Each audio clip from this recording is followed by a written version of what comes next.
New seasons, new gear. Show the world what it means to be a fan in 100% authentic gear. Fanatics, officially licensed everything.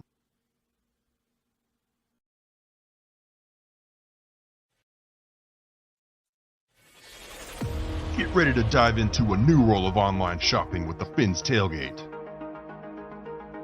Whether you're a die-hard sports fan or just looking for the latest fashion trends, we've got you covered. With a wide variety of products from your favorite sports teams to stylish accessories and home decor, we're your one-stop shop for all things tailgate.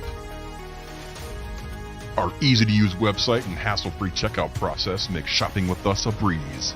Plus, with frequent sales and discounts, you won't want to shop anywhere else. So come on in and join the party at the Fins Tailgate, your new go-to destination for all things tailgate.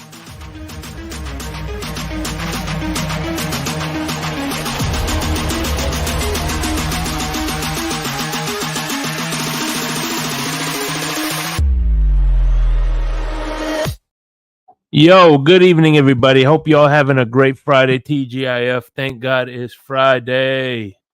We in this mug. You know what I'm saying? How y'all doing today? We got W Energy drink. You need a little energy for the weekend, a little pick me up. Get some W Energy drink. I get the Calio cream. I'm getting some pretty soon. The fruit punch. All smash, no crash. Use the link below and get 10% off your first purchase. And we also have backroom collections. Use the hashtag code TFTG for artwork, fine work, artwork, visors for your mini helmets, and you get 10% off your first purchase when you use the hash code TFTG. And then we have the lineup. Of course, you got El Capitan, Ali, and a couple color. Ali doing their things top of the tailgate every morning at 6:00, Monday through Friday. Then you have myself and Lewis. We doing the Smoke Lounge with crypto. You got KP tomorrow with Fantasy Talk, Sports Talk. You got TMI Tuesdays with Tunk. Again, this is a great lineup. This is a great season. This is a great season for the Fins and for the Fins Tailgate. As we always do, welcome to Florida, the shithole state. Yep, right next to Buffalo. Buffalo is the shit. The shit that goes into the shithole. Buffalo is the embarrassment of New York. Anyway, we have Brian's Brains. We got Jay, Dolphin Ears, Jonathan Federline, Adam Sadowski. What's going on, guys?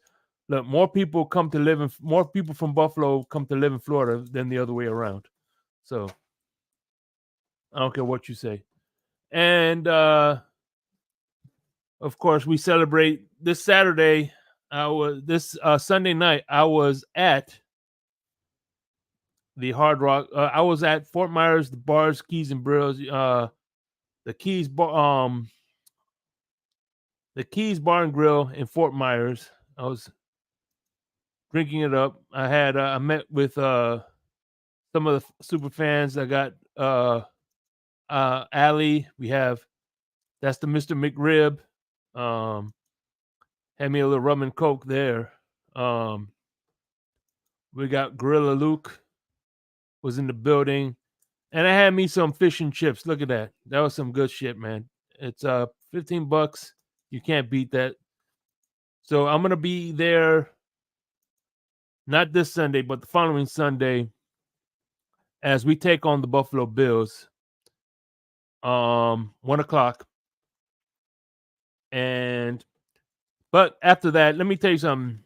I don't want to overlook Denver Broncos. I think the Denver Broncos, at the end of the day, it's still a NFL team. So, as always, what we're going to do is compare and contrast. So, I'm going to be playing you the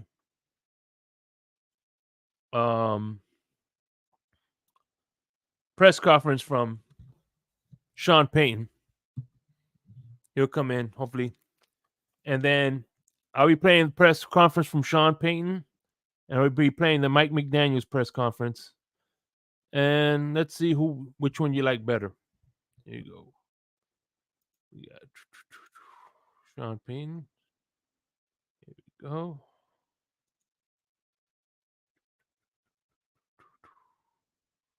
Present.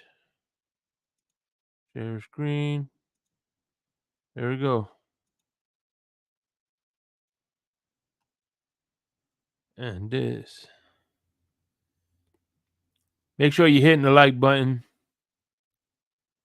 There we go. Ba, ba, ba, ba, ba. One second. There we go. This is a Sean Payton interview. Let's see if we can get any. Here we go. Any questions? First day working on Miami. We saw Justin Simmons on the side field. You have a little concern there. He didn't practice today, and he's working, rehabbing. We'll list it when we send out the injury report. Coach, when you're talking about the reducing verbiage and all that, is some of it maybe that just takes time and you were operating at a high level and you drew all those years, just get everybody up to speed versus a couple guys every year? Yeah. Look, I think this preseason was smooth, and then I think week one was smooth. We probably had too much with some of these plays, and looking back on it, that's something we can correct on our end, and be quicker. There's that happy balance of getting it in fast, but then also getting it called to the line. And I'm sure we were a little bit heavy relative to the length to some of the plays. You talked about having to go to the wristband. You're not afraid to use that. If so, but it looked like Russ was wearing one. Does that just we always have. Look, we always have a wristband for certain. There are certain plays that are going to be longer, and I'll just say, Russ, let's run 2, or let's flip 2. We're on the left hash or right hash, and so hindsight last week, there's probably about 4 or 5 plays that would have been easier if they were wristbanded, but we can still reduce the verbiage. What did you do today regarding reducing the verbiage? Well, we didn't do it today. We did it last night when we put the plan together. Makes sense? So if a play X curl, Z post, Y shake, and let's call it oxy, coming up with code names to help do that. But that was last night. You said last week you could put on a goal line or a red zone defense. Man, I thought that's pretty interesting that I guess his first year he's not trying to make the offense too complicated. So I think that's probably one of the reasons why he's been successful. Not trying to confuse the quarterback or the other players on the offense. So See Jack Del Rio's front there. Do you see the same thing when you're turning on the tape with this Dolphins defense in terms of Vic's? Well, listen, Vic's been in this league a long time, and man, over the years, whether it was San Francisco, Chicago, Denver, all the way back, he was in Houston. I was a young coordinator in New York. And there's certain things that evolve no different than they would evolve with offenses. He's always done a great job of keeping the roof on the coverage, and you've got to sustain drives. It's hard to find big plays, based on the structure of his defense. And it's easy to say they're very sound. Most defenses are, but man, the technique they play with, and they're well coached. And so, we're working on third down tonight, red zone tomorrow night. There'll be certain things that, we'll go back and look at something we ran in Chicago or in San Francisco, last night there. And if it appears that that's still in place, what we're seeing, then there's merit to it. And then there's change. Obviously he's at Miami now, and they tinker with things in the off season. So it's, there is a familiarity to what he does. And look, he's got his, spinoff of other coaches now running very similar systems. recognizing it's a small sample size, 2 games, but the offensive splits first, second half have been significant, but also in rushing, number of attempts and yards. Is anything you see on film in the second half? Well, let's go back to week 1 again. And when we put up the numbers in our meetings, because we like to put up, we don't put them up league-wide yet, not until about week 4 or 5. But week 1 was 6 possessions, which is unique. And then, we get into where we're throwing the ball late in that game. Generally speaking, if you want to look at a rushing correlation, a lot of times the third down numbers, you get north of 40, 50%. You have more downs and you have more rushing attempts. But yeah, those would be just some early indicators. You're going out early, Coach, for I think Friday night. Yeah. do you believe in the time zone thing? That would be, I guess. I don't know. I've never been west. So I know what we used to do heading west. We'd go, for a handful of teams, we'd go Friday night. It would generally be Pacific time zone teams.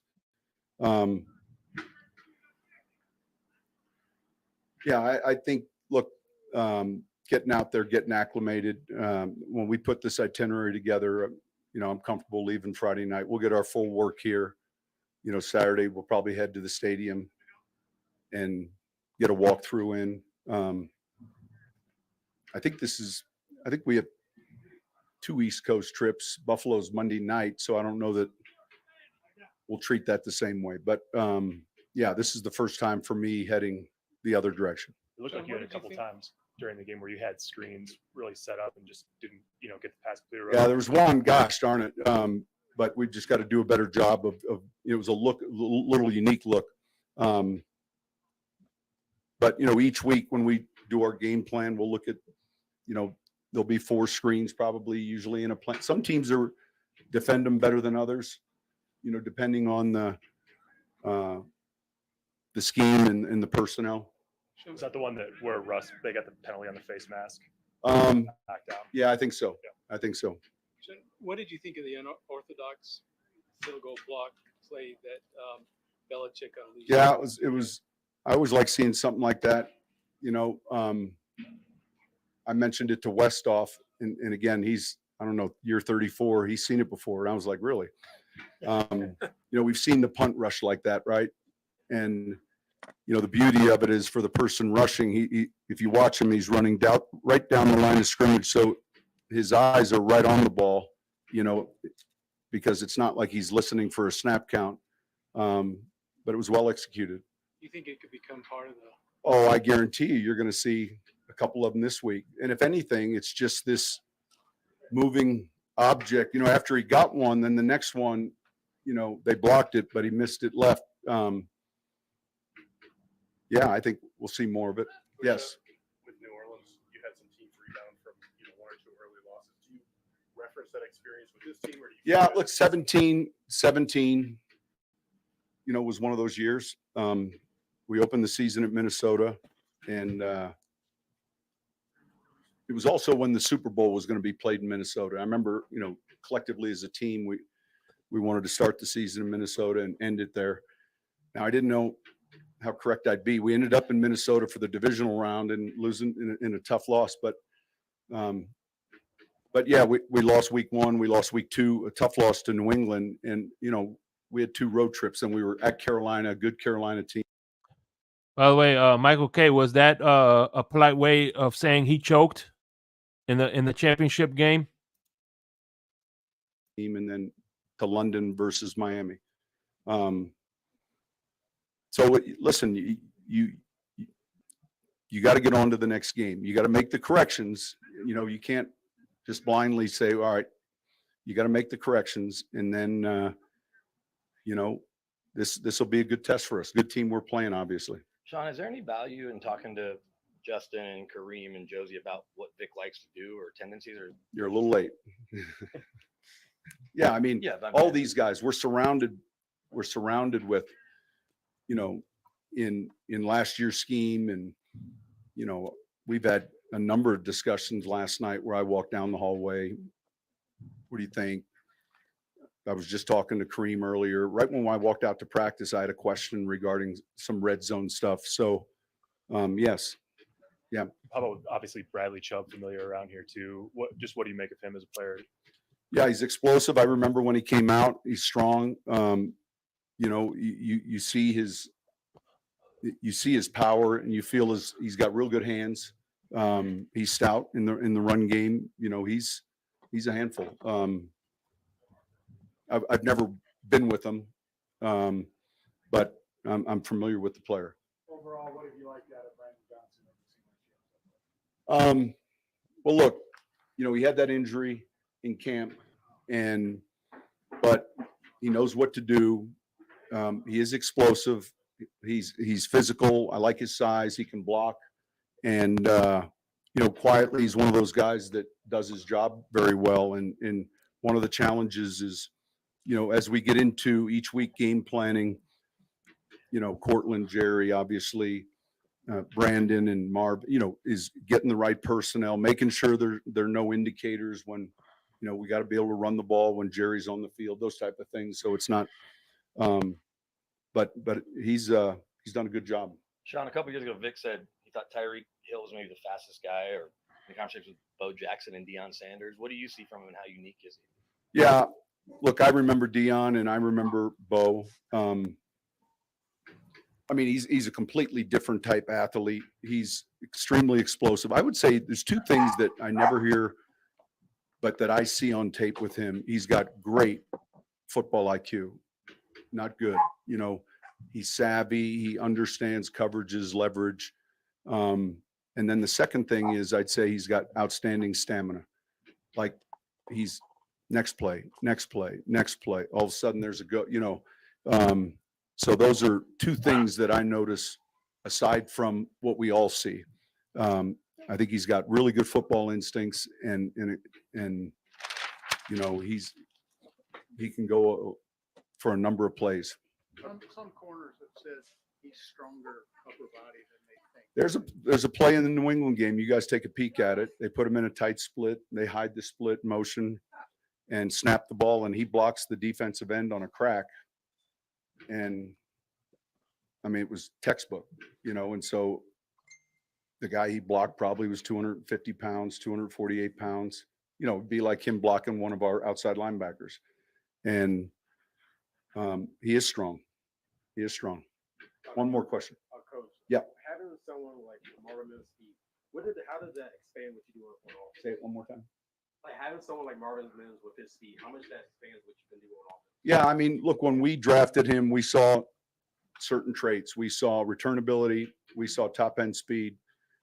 We saw strong hands, and, you know, real good football smarts.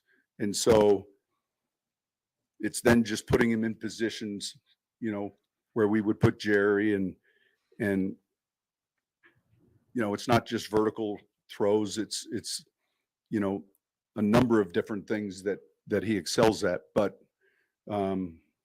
he played well last week. That was good. All right, thank you. Yeah. So pretty much that was his press conference.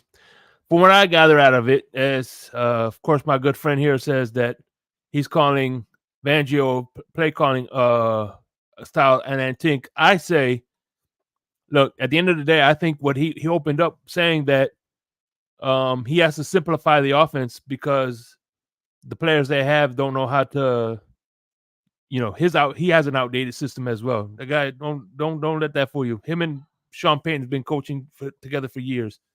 This ain't no spring chicken we're talking about. So, you know, at the end of the day, he's got to simplify his offense for Russell Wilson. If he had Justin Herbert, he probably would have been opening up his playbook. So, we have another press conference. Now let's play the Mike McDaniel press conference and see how the difference is here. Stop screen. Here we go. I have that loaded up real quick to go.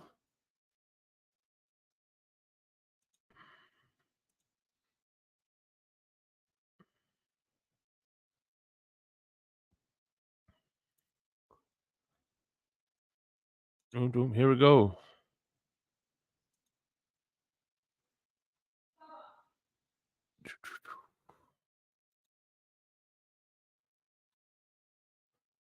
As a coach, I'm that I always prepare for worst case scenarios. But we'll see how he progresses and see what the medical staff tells me about his position in.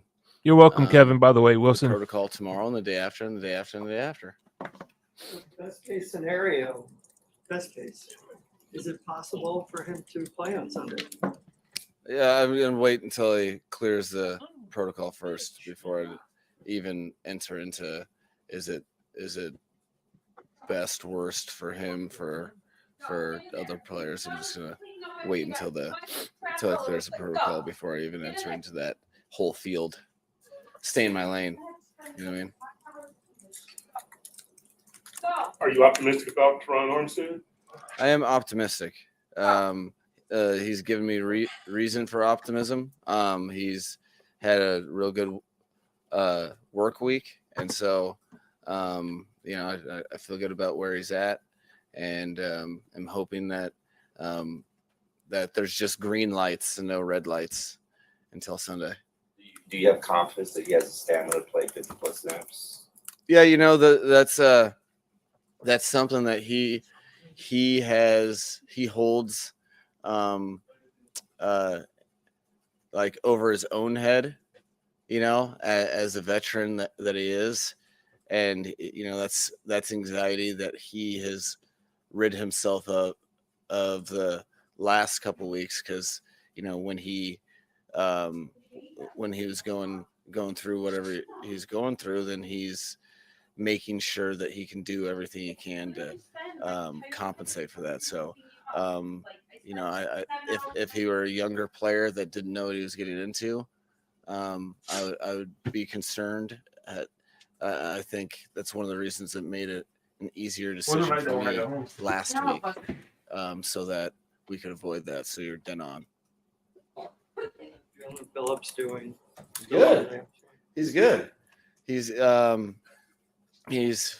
I only answer questions about Jalen's. No, he's doing good, and I feel very optimistic about him as well. Those two guys, you're fortunate enough to make decisions that aren't short-sighted with players that are as important to your team as Jalen Phillips or Teron Armstead, when you have a team that has a lot of capable contributors. So I think that being pragmatic, I would say, last week makes me feel pretty good about this week. Mike, a policy question for you on quarterbacks making tackles after they throw an interception, and I haven't been able to ask you this in weeks. I think you've been sitting on it. You're a patient man, and I tip my hat. I believe when Tua had his interception, he kind of threw his body in front of the guy, but the guy was close to the end zone. When Mike White threw his, I recall him kind of head first going at the guy's knees. Mm-hmm. How do you want your quarterbacks to handle that? And do they need, Tua, if it's a touchdown, I understand, but do you want them to kind of shove the guy if pursuit is coming, or go all out? What do you want them to do? So I start my preventative measures by hey guys, listen, don't throw a pick. Okay. But when you do, you're a team, you're a player on this team. So I coach them to stop the ball. And the same way that you coach people to, keep their head out of the game in terms of just tackling functionality 101. You're trying to stop the ball, and one thing on turnovers that I think was brought to my attention in Atlanta. Terry Robisky had trained Roddy White and Julio Jones far before we got there, and emphasized that on turnovers, generally the fastest people on the field need to have ownership on that turnover not becoming a touchdown. And so when I talk about the quarterback stopping the ball, saying you have to stop the ball from getting into the end zone. You need to be a part of the team. And then I'm also emphasizing all the skill players to pursue. There's a weight that you have to carry when you have a low 40 time and high GPS. And so, no pressure, no diamonds. Coach, I watched your episode of the Pivot podcast. Very good, by the way. Oh, thanks. And you alluded to pretty much learning on the job under Kyle Shanahan, making sure you took advantage of that time with him. But I'm curious, as you've had now a full year and 2 games as play calling, what you learned from that time as a play caller, as a first-time play caller, opposed to what maybe you had expectations of that role when you were learning on the job. There's the element of unknown of actually, you're putting yourself in situations. That's like, what's the difference between a practice rep and a game rep? Well, it should be the same, but it's completely different. Just human nature. So I think, I was prepared for the decisions that would occur. I was prepared for the types of binds that you'd be put in live speed. But you also learn, a lot of, it's not like when I was training myself, while Kyle called plays and, I worked with him and, suggesting plays and all of that stuff. I wasn't thinking about the 40-second clock. I wasn't thinking, from a team perspective, in relation to the game and what the defense was doing, and how aggressive to be. I think it has been night and day difference for me this season in terms of the natural gait with which you call a game.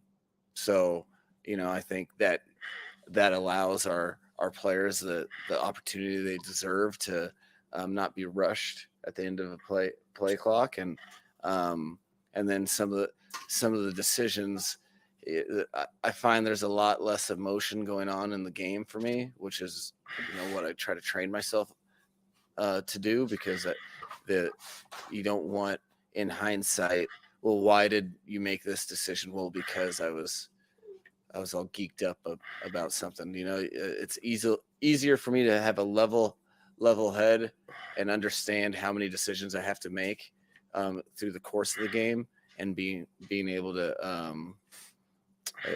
just make the best decision doesn't mean it's the right decision. The result will kind of dictate that, but there's nothing like that hands-on experience that I was able to have since I've been here. Mike, you mentioned level head. I'm curious, you guys are 2-0 this year. Obviously, things are going great. You had a 5-game losing streak last year. How do you make sure you maintain kind of an equilibrium there? And how do you kind of decompress to make sure you're not spreading how you feel onto the team, or even like when you go home with your family? How do you make sure to stay even keeled there?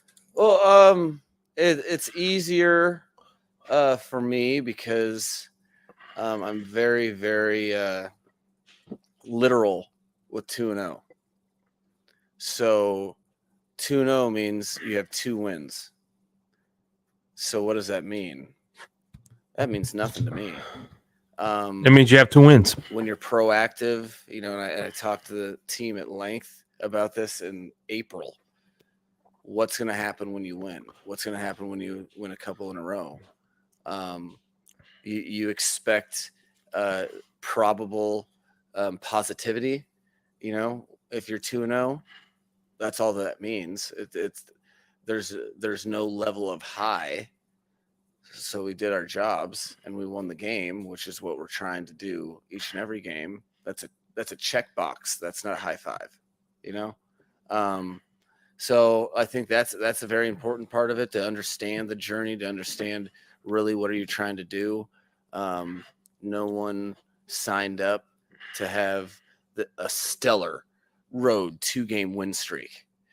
All right, we're good, guys. Let me go get the lawn chair. And what are those mirrors for like tanning?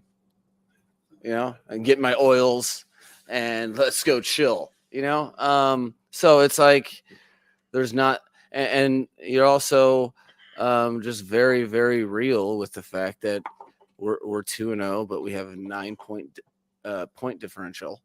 And how different are you than the Denver Broncos, who are 0-2 with a 3-point differential? There's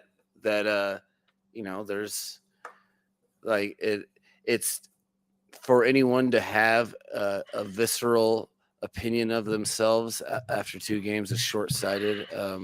It's easy for me because I think this way, but it's also my job to make sure that the team is seeing it that same way. And I'm confident after through Thursday's practice that our team understands that it's about us developing and continuing to get better, and hopefully winning games in the process, to position ourselves where we can best make a push at the end of the season. Like with Toronto on track to play Sunday, Kendall Lamb having played so well. I know you and Butch and Frank Smith talk about everything. Have you talked about looking at Kendall at right tackle, or is the thinking that Austin Jackson is playing well, we want to see it through with this young player, Austin Jackson, at this position? No, so I think specifically with the offensive line group, that is something that you're right. We've had to talk about a lot. And one of the things that we knew going into the season is you can't just have a stagnant thought process with regard to that group. That you have a valuable asset in the fact hit that like button. You have depth, and you don't just all of a sudden close your eyes and say, okay, this is bestowed to you. I think that depth makes just an even extra incentive for every player across the board to make sure that they're putting their best foot forward, because the Miami Dolphins need the best player that's available, not the guy that just played before. So that he's even while he has been starting, we've made sure to get work on. Yeah, all I know is so far I like what Coach McDaniel is saying. Look, I know a lot of people expect that we're supposed to blow this team out because they're 0-2. Actually, it's a Ronnie Brown jersey, Roger Goodell's. It's a Ronnie Brown's jersey. But no, I think they're everybody's expecting it. But one thing I like about McDaniel's, he's saying, hey, this is another NFL team. They played close in both their games. So at the end of the day, I think I'm glad. Look, we're fans, so we could say we're going to blow them out. But at the end of the day, I just hope they take them seriously, because all it takes is one bad play for the NFL for shit to go sideways. So it's any given Sunday for a reason. I appreciate on the right side, because you don't know appreciate about you, injuries, Roger and then Goodell's you also burner. don't crown Thank you.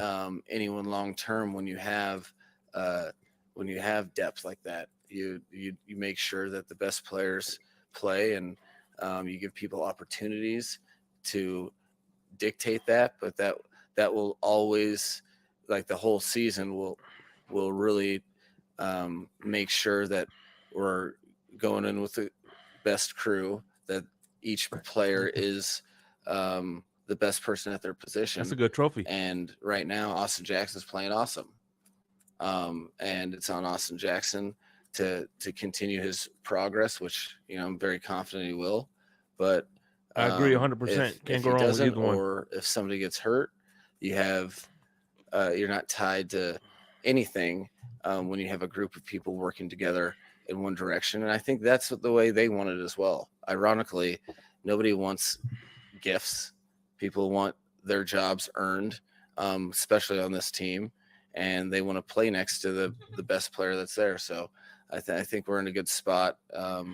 And even if lineups don't change, that doesn't mean we haven't thought through that. Mike, a question about athletes using doubt as motivation. Raheem Mostert said yesterday he remembers everybody who has cut him. I wonder, is it healthy to you for athletes to use that as motivation, and how much do you use that when you're talking to the team that nobody thinks you can win the AFC East or blah blah blah? I think it can. I think it can be healthy if utilized correctly, and keeping reminders, not forgetting maybe slights or when people have shortchanged you. I think that's a healthy it's healthy to use that as motivation for sure. But if you're using it for motivation, that's great. If it's the only reason you're doing something, then you're probably going to make some poor decisions in that process.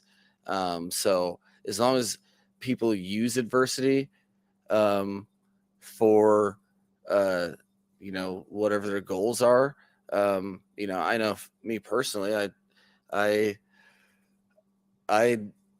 I'm not sure if I run them through my brain all the time, but I'm hyper aware the innumerable times that people told me I couldn't do something. I think it's a healthy. It's okay to be aware and to take that for what it is and use it to your benefit moving forward. But as long as it's for your benefit and not overly projected in one direction, because that can turn a little negative. If you just start obsessing about this person did this to me, then your whole conversation is about what they're doing and has nothing to do with what you're going to do about it. I do have a question about, I heard about some dance lessons or ballroom dancing that you did back in younger days. Never done ballroom dancing. I mean, I have been known to have some ownership of the dance floor. And, if you turn some music on, have the ambiance right, maybe, there can be some lessons had, but I don't think I would be the one learning them. Boom. I mean, there's just layers to me that some layers I try to keep a little secret, but I'm not sure if that's what you're alluding to. But interesting caveat, yes, and all the music that I listen to that's generally hip hop, I might surprise a person here or there with my ability to rhythmically follow along with the bass lines. When you were singing some Rick Ross, you were rapping some Rick Ross yesterday. Yeah, probably. Sounds about right. Anyway, that was Coach McDaniels. He had a lot to say. Talked about his ballroom dancing and how we shouldn't take the other team lightly. And I agree with him 100%. So we'll see, man. I'm hoping. I think we're gonna beat them. I think we're gonna go 3-0 into that trash stadium, Buffalo, and come out 4-0. So we're gonna be 4-0 this year. Buffalo will fall down to 2-2. No, 3-1. No, they're gonna lose 2. So yeah, they'll be 2-2 because they'll win. I think they'll beat the Commanders. They have a tough, and it'll be embarrassing if they lose to the Commanders. So that would be funny as hell if they lose to the Commanders and then lose to Miami and start off 1-3. Oh, that would be so awesome. Then McDermott would be in the hot seat. So here we go. As I previewed, we're gonna play. Like I said, I'm doing compare and contrast. So this interview right here is Russell Wilson. I don't know how. Maybe it was after the game. I don't know, but we'll see. Just trying to get into a little mindset of Russell Wilson. So here we go. Russell Wilson.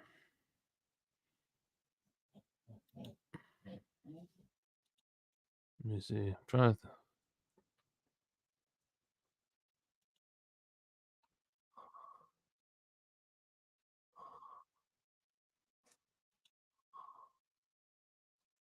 Gonna drop off. Yeah, I think we just had to play cleaner in the third quarter. Coming out, in the third quarter is a really important quarter, especially when we get the ball. And when we defer, it's a good thing because we get the ball. Hopefully, the first game we scored right before half with 15 seconds left or whatever it was in the first game. We got the ball back, and we that first drive we want to come out and really excel.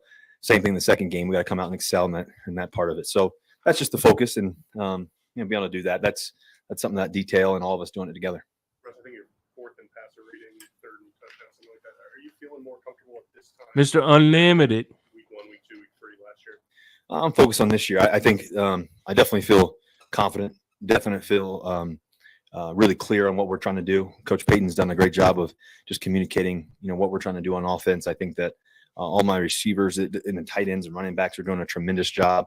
Offensive line is battling up front, doing a great job too. So I got a lot of great confidence in the other 10 guys, and so those guys make it all work. It's all part of everything together. But I definitely feel confident and zoned in and ready to rock. When they go to the less verbiage, does that mean goes from here? You got to remember more up here?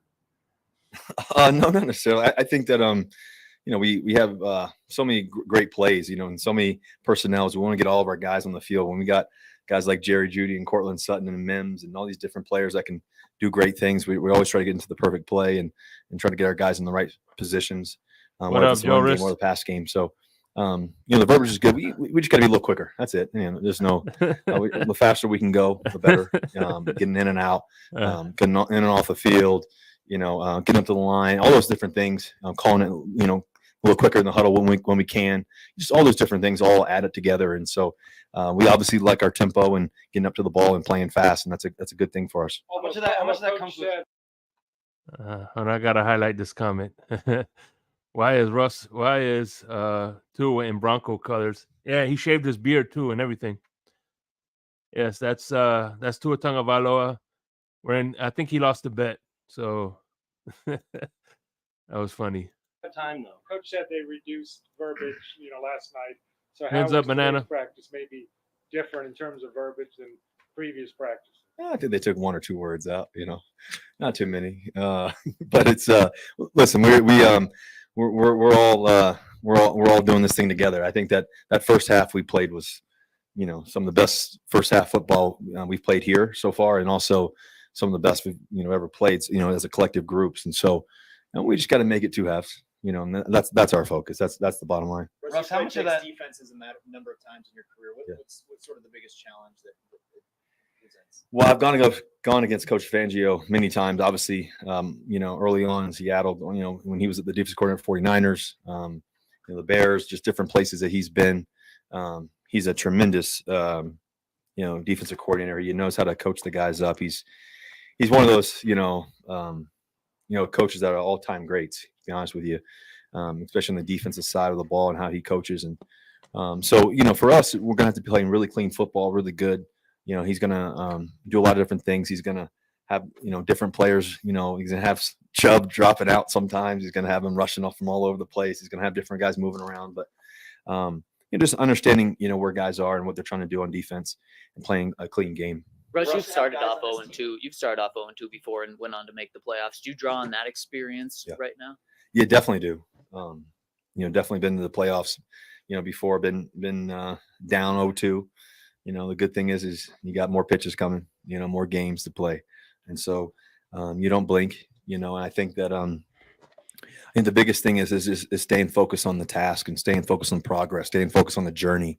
The great thing about the game of football, it's a collective effort and it's a journey, and it's one of those journeys that you have to love the process. And you want to steady grow along the way.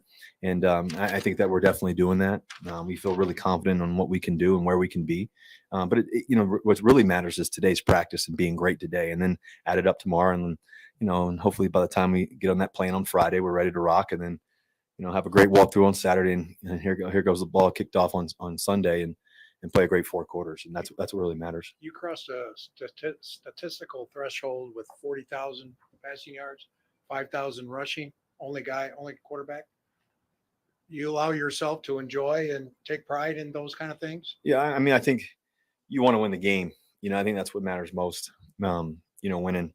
And so for us, I think in those moments, it definitely is definitely a cool thing. When you're growing up as a young kid, I watched guys like Steve Young and Joe Montana and just Michael Vick and Randall Cunninghams and Donovan McNabbs of the world and a lot of other great quarterbacks. And so to be in that category and to do something like that is a blessing. It's a lot of hard work, a lot of great teammates, a lot of great coaching, a lot of great just great moments. A lot of hard work and so you're a young kid in Richmond, Virginia, and you're growing up and you're 7, 8, 9 years old and you're visualizing being in the NFL one day and you're telling your mom or dad, I'm gonna play in the NFL. I'm gonna be on TV, Dad. Your dad's like, yeah, you can do it, son. All those different things. And then you're doing it. It's kind of surreal. So I think that there's more to do though. There's a lot more to do. And there's a lot more to accomplish, and we're on that together as a team right now and doing it all together. So I'm excited about, who we are and where we can go. And we just got to keep putting our heads down and keep working. You guys are a few more for Russ. You guys are leading the league in points per possession and percentage of drives that end in a touchdown. So what's the ceiling for this offense if it can kind of cut some of those mistakes that are leading to lulls in games? Yeah, I think, we've moving the ball really well on the drives for the most part. The only thing that stopped us is penalties and some bad plays, two by me. So I think the biggest thing is being able to just stay on course, stay on schedule, run the ball really well. When we throw it, guys making great plays and great catches. I think we've got a lot of guys that can make some plays. Saw Brandon Johnson make some great ones.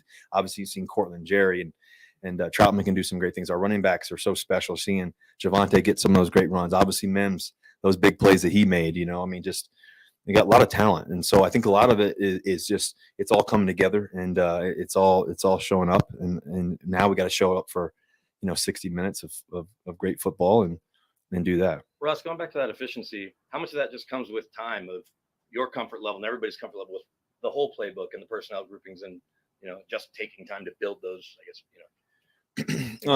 I think that there's a great sense of urgency, for us to show up every Sunday and be the best that we can possibly be every Sunday and try to be one of the best, teams and try to do, on offense and try to be really detailed on what we can do and control how we practice and control how we go about our business, control the meeting and control the film room and control all the little details of how we go in the weight room. And those things that we can control, that it translates to the field and you see it with the young guys, guys obviously see with our vets, but when you watch guys like Mims and watch guys like Jaleel and just what he's been able to do, just a few plays he's been in there. Just spectacular, So it's all one part. It's all one group. And I think the best thing is that we can do it. We're going to do it, and we're going to have that mentality. And we're going to believe in each other, and we're going to keep pushing and keep having great days and letting those days add up. There's going to be a lot of national TV guys that kind of write you guys off after 0-2. That kind of light a fire on you? I think we should always have a fire under us, no matter what anybody's writing, good or bad, and different. I think, this game is it's a physical, fast, fun, challenging game every day, and it's a gift to be able to play in the National Football League. So, we don't need anybody writing anything about us to motivate us. I think that it's already in us. I think the biggest thing is that ultimately what we want to do is just, play a great game on Sunday and let the rest handle itself. Thank you guys. All right, and that was Patrick Surtain Jr. Oh, I'm sorry, Patrick Surtain. That was Russell Wilson. Pretty much. We'll see. And then, of course, we got one more press. I got two more press conferences. I got Tua Tagovailoa. All right, let me ask y'all. I'm gonna give y'all a vote. Do y'all want to see the first one of 3 wins? Do y'all want to see the Tua Tagovailoa, or do y'all want to hear the Patrick Surtain Jr. press conference? I have that queued up as well, so let me know. I got the Tua press conference, and I got the the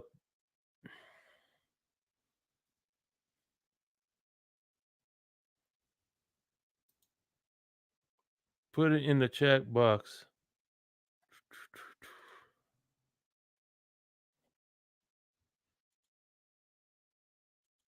We got Patrick Surtain Jr. He has some interesting tidbits as well. So we got Tua. All right, first, all right, Tua. All right, Tua wins. Here's Tua's press conference. There we go.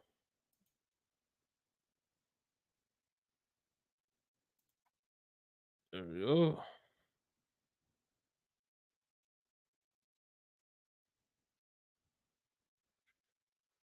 I'll play the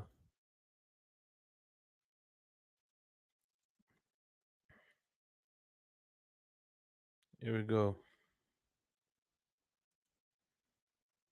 I appreciate everybody rocking with me today.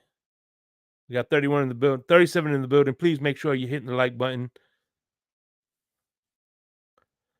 All right, I gotta reach out to Batman, see if he could if he'll give me permission to how excited play are you the to video. have your home game debut for this season? I think we're all excited. This will be cool. Finally get to play in front of our hometown crowd. So I'm sure it'll be packed, and I'm sure those guys are really excited to see us go out there and play. So you have a streak of beating Super Bowl winning coaches 9 times in a row now. And you have another one coming up this week in Sean Payton. I know you just try to go win every game, but that's still got to be a pretty cool stat to hear now. Yeah, that is. I mean, you just mentioned it to me. But yeah, it's a team sport. You win games with the team, and so I've been very fortunate to have great teammates, and yeah, we're just in here day in day out trying to do everything we can to win. So the guy on the other side of the ball, Bradley Chubb's facing his former team here this week. Just from what you've been able to observe of him, I don't know how many meeting rooms you get to be in with him, but how has he ingratiated himself into this unit, this locker room, this family since he's been here? Well, I think the cool thing about B Chubb is he's all around, he's all around class act person.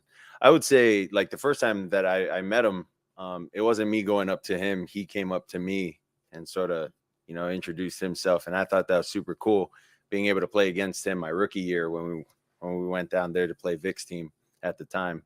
But I mean, he's a great guy, great person.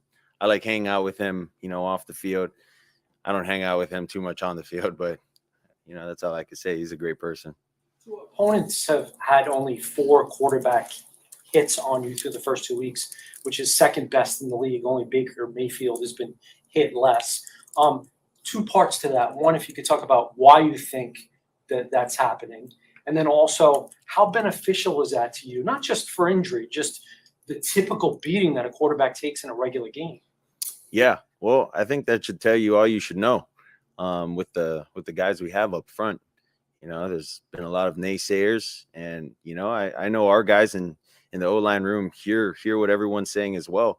So that's the way that they're able to shut the haters up, basically. And to me, it's nothing new. Like, those guys been working their butts off this entire offseason, OTAs, training camp. They've been working their butts off. So this is nothing surprising to me. And I think that's what entails it, is just the work ethic that they put in day out with their coach Butch. And guys are buying into new techniques, new fundamentals with how they're getting off the ball and different things.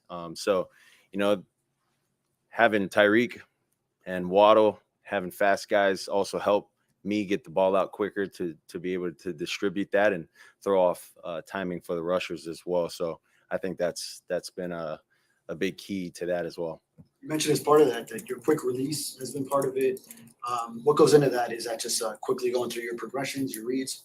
Yeah, that's just understanding pre-snap where we need to go with the ball, and then also post-snap adjusting and making that adjustment quick. So that's basically all it is. Broncos defensive coordinator Vance Joseph with Denver this year and the previous years in Arizona has been top 5 in blitz rate in the NFL pretty much since he's been doing it. What kind of challenges does a blitz happy defense present to you? They present a lot of challenges. You got to understand where those blitzers are coming from. You got to understand where you want to protect them. There's a lot of things. We're gonna have to find out if they're blitzing from here, where the openings are going to be, and we got to figure out how we want to attack them in that sense. Token, how have you developed on the blitz throughout your career? Like looking back to maybe when you started to where you are now. Well, I think a lot of it is just within the rhythm and timing of our offense. That's basically what it's evolved to, where you understand where your hot's coming from, but then if you're playing in the rhythm and timing of the play, at worst you'll probably take a hit after throwing the ball, but that's at worst. That's what I've been trying to do, try to get the ball out as quickly as possible, kind of seeing the defenses so that I can help myself out as well as the offensive line. We saw most of training camp, you guys were doing a heavy rotation with all the receivers. Now that Jalen is out, how much still that benefits you in terms of whoever has to step up for him? That'll benefit our offense a lot. That'll benefit us a lot because, like you said, we've been rotating guys, and it's been allowing others to get reps with the ones, with the twos, with other guys. And it also helps with the timing of that. You know where this guy's going to be at what point. Guys run their routes a little different. So being able to throw to a couple of the other guys out there today, working on timing, it's been good. Same token, Jalen and Tyreek are obviously special for a reason. Mm-hmm. I don't think last year either of them missed a game. Mm-hmm. How much changes if Waddle can't go? How much changes if what you guys can do scheme offensive wise? Yeah. I think it's tough when you don't have two of your I'll top take that guys grade. in Waddle and Carla, if thank you. we weren't to have Tyreek on any given Sunday, but I would say the rest of the guys in that room, they're ready to step up. They're ready to play. Doesn't change how I prepare. I was going to be funny. I was going to say I might as well stay home if they don't play. But yeah, I think the guys in their room, they're ready to step up. And whatever card you're dealt with, you got to go out there and play any given Sunday. Those guys on the other side don't care about who's playing or not. They just want to do anything they can to help their team win. Well, I like that pass down to Braxton Berrios, down to the 2. And I noticed when watching the All-22 that you sort of felt or sensed pressure from your left and then slid your right before throwing it in the bucket there. I'm curious, was it just a sense, and has your sort of spidey senses, are they better than ever? You know what I mean by senses, spidey senses? Yeah. No, can you explain spidey senses for me? Like you can tell. Sorry. I like Spider-Man. I don't know if you watch that. No, that's great. Yeah, I would say, because I'm not the biggest person, I'm not able to always see over guys, and because Tyreek's not the biggest person, Jalen's not the biggest person, Braxton's not the biggest person. Sometimes you just got to feel space for those guys, and Yes, sir. that's Color is when an A+ for understanding sure. where they're going to be at the time All they're going to be A+s, there in my matters opinion. a lot. And so sometimes, we had to read that play inside out, and I knew Braxton was going back up on a wheel. And so as I kind of peeked like towards the middle, I could kind of sense, this backside player on the pressure. And then, I knew Braxton was going to be there. I want to ask you too, when you were growing up, maybe in Hawaii, what players did you look up to from a quarterback standpoint? Who did you admire or idolize, or look at yourself and say, hey, I want to be like that guy? I would say it was hard because I grew up a Cowboys fan. And so I always wanted to watch I the agree Cowboys with that grade, Zion. growing up. But, in Hawaii, like the games start at like 7 or 8. And then if you get like a nighttime game on the East Coast, then the game in Hawaii is like at 3:00. So like whatever games we could catch, those are the teams that I would watch, and I would just watch, those offenses and whatnot. So I wasn't able to just specifically watch one person. You don't believe those it? are the teams that I would watch, and game in Hawaii is like at 3:00. So like whatever games we could catch, those are the teams that I would watch, and I would just watch, those offenses and whatnot. So I wasn't able to just specifically watch a nighttime game on the East Coast. Then the game in Hawaii is like at 3:00. So like whatever games we could catch, those are to watch the Cowboys. There you go. And so I always wanted to watch the Cowboys growing up, but Yeah, he was a Cowboys in fan. Hawaii, like the games start at like 7 or 8, and then if you get like a nighttime game on the East Coast, then the game in Hawaii is like at 3:00. So like whatever games we could catch, going on, Nene? those are the teams that I would watch, and I would just watch, those offenses and whatnot. So I wasn't able to just specifically watch one person. I was able to watch a lot of quarterbacks, and then if I didn't get to watch a certain game, then I just watch the highlights on YouTube. You stay off social media. You know, you're not the type of guy to watch ESPN, but can you tap into the frequency of just the excitement around this team right now from a fan perspective? How electric, Hard Rock Stadium's probably going to be on Sunday. How much pride does that give you? Yeah, I think it gives all of us on this team a lot of pride. We feel that the city of Miami has been waiting, and they're ready, for a championship. You look at the Heat, you look at the Panthers, the Florida Panthers. I mean, all those guys were able to, to make it to the final dance, and they were able to do special things throughout their seasons. And so, we're kind of trying to trot along that line and sort of follow the lead of those guys. You have a really diehard loyal fan base. To run through that smoke again, hear your name, coming out of the tunnel. What's that moment gonna be like for you? Yeah, that moment's gonna be special. Anytime, I would say any of us are able to go back out there. It's not something that we take for granted. This game comes and goes, and nothing's ever promised. So anytime that we get to run out there and play, play for our families, play for each other, and play for the fans, I mean, it's a blessing. So it'll be cool. You guys do motion more than any other team. As you see it evolve throughout the Do we do more than the Niners? So. Really? Yeah. Wow, it's good. I think so. Almost, that's right. I don't know. Yeah. But I guess that element, the motion, how have you seen it this year in particular change the looks that defenses give you? Well, it forces them to communicate a lot more. We've seen that in week 1, and we also got to see that in week 2, and we've seen a lot of adjustments off of the motions that we've had.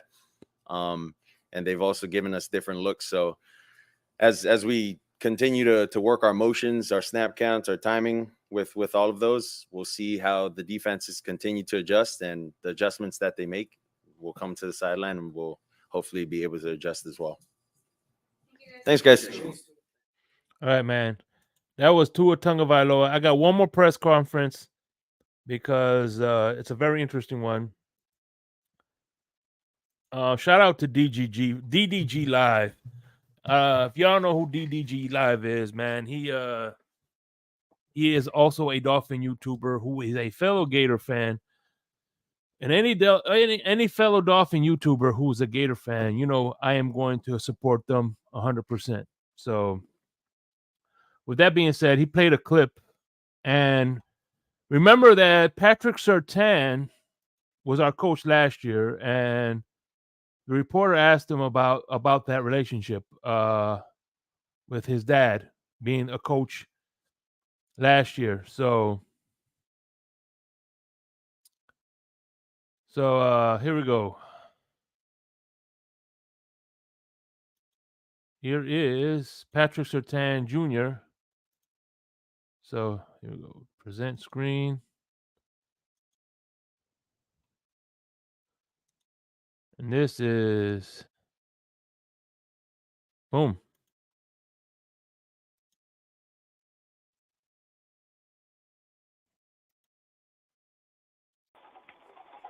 What is the challenge of safety players? Maybe What's up? moving around Hold on just a before I little do bit? that. Yeah, he possesses like a unique skill trait. Let me about Tyreek. let me welcome Nene. What's going on? How you doing?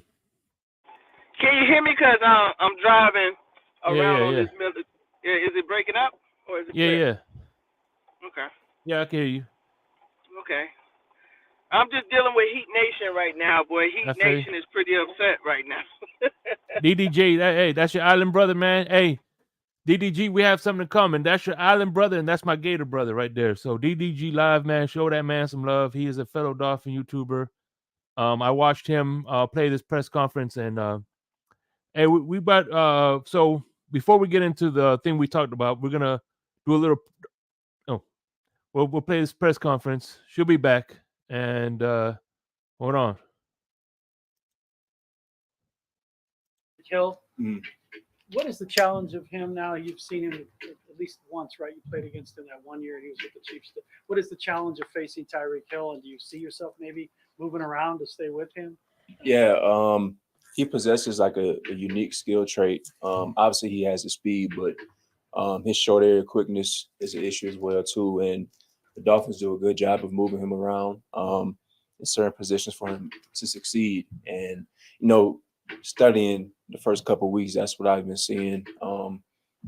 Motioning him, putting him in areas to create success for the offense. So we're gonna key in and hone in on that, and just prepare for that this week. Pat, you're big. We talked again on Sunday about you having Hall of Fame potential. What's it like hearing something like that from a Hall of Fame?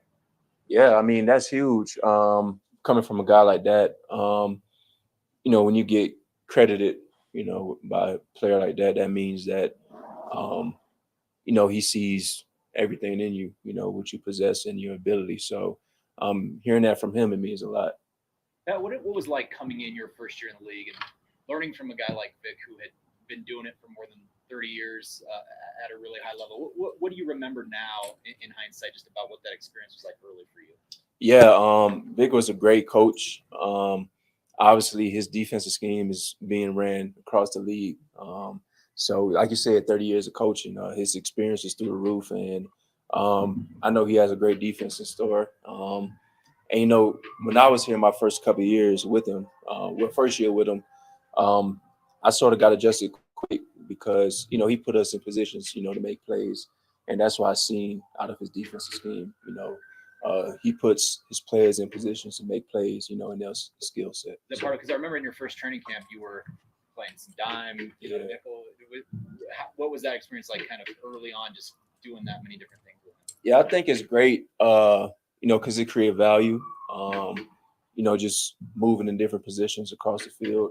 And it helped me learn different positions and, just slow the game and slow the defense down some, being in those different positions. At first, it was a lot, it was a lot of things moving around, but, once I settled down and got used to it, I got familiar with it. How often do you look at somebody playing defense when you're watching a game and say, "Oh, it's some of big stuff right there"? Does that happen a lot? Yeah. You could just see it around the league. A lot of cover 4s, a lot of cover 8 shells, cover 6s. That's his scheme, that's his standpoint. So you see it across the league and you be like, Vic, because that's his scheme and that's how he runs things. So it's pretty cool to see. Pat, you and Jalen know each other pretty well. What's your relationship like? And what would it be like going against him this weekend if he plays? Yeah, that's my boy. We was roommates in college, and it's gonna be a dope experience going against him. Obviously, going back to Bama days is gonna be a different experience going against each other. But we're both competitors. We try to gain the edge, and we're just having fun out there and just playing hard and competing at the same time. Is there any trash talk that happens this week, or do you guys stay quiet? Oh no, it's gonna be some trash talk. That's just the type of friendship we have. Even all the field, we trash talk all the time. So there's gonna be a lot of that. Pat, how much extra do you talk to your dad, who was with the Dolphins last year, and pick his brain about what Mike's trying to do on offense and how to use those weapons? You spend more time than a normal weekly chat. Obviously, I don't try to talk about it as much because obviously he's busy with him being at Florida State. But I'll pick his brain on certain variations of the offense and sort of pick his mind because obviously he was there last year and he's seen it all through practice and through everything. So, definitely I would, maybe pick his brain here and there, but not try to be on it too much, and just hone in on the film room and focus on what we got planned as far as the game plan here. Is it special for you to go back down there and play? Yeah, going back to my hometown is going to be a special moment.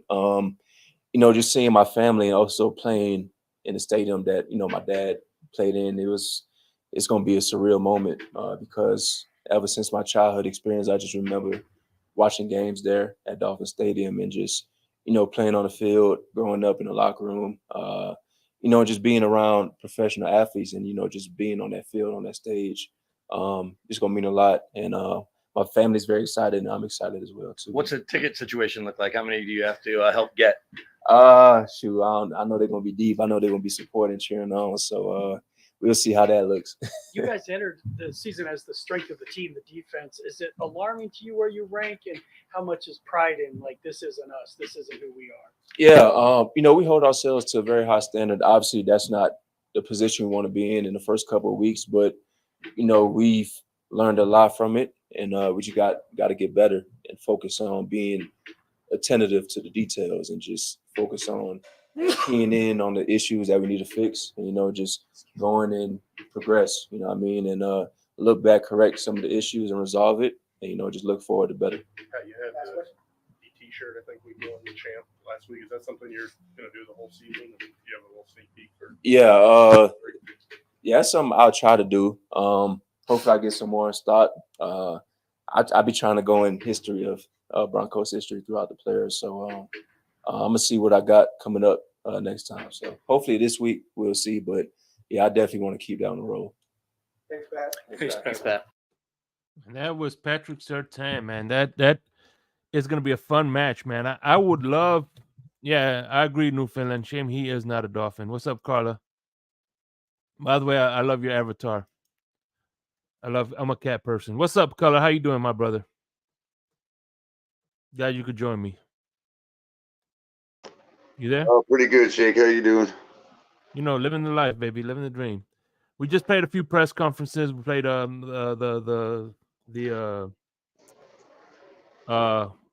damn it, what's his name? Sean Payton press conference and the Russell Wilson. Of course, the funniest line I heard. I'm gonna see if I can find it. I doubt I could find it, but damn it, it was when I do find it, I'll see. It was damn it, who was it?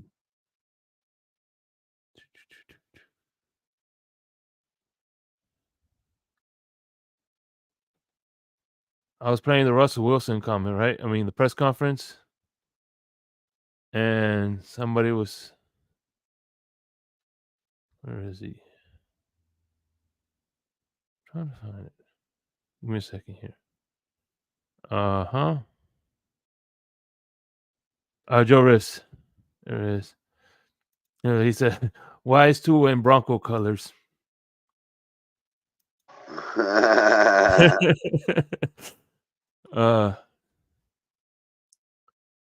Carla says hi, by the way. Yeah, I think, look, at the end of the day, trap game or no trap game, there's a thing called any given Sunday. At the end of the day, I think you got to respect, just like you have, people say they because look, the Broncos had a good offense, right? Just like we had a good defense last year. And they say it was all about coaching. And, as soon as we got our coach, Vangio, it's supposed to, improve them because of the play calling and the coaching, correct? And I think the same applies for Denver. Denver had a good offense. I mean, Nathaniel Hackett was terrible, man. Benjamin Albright was on the All Dolphins podcast and was saying that the fans in the stands were literally counting down the play clock because they didn't know, so they want to get a delay of game. That's how bad the play clock management was in Denver last year from the head coach.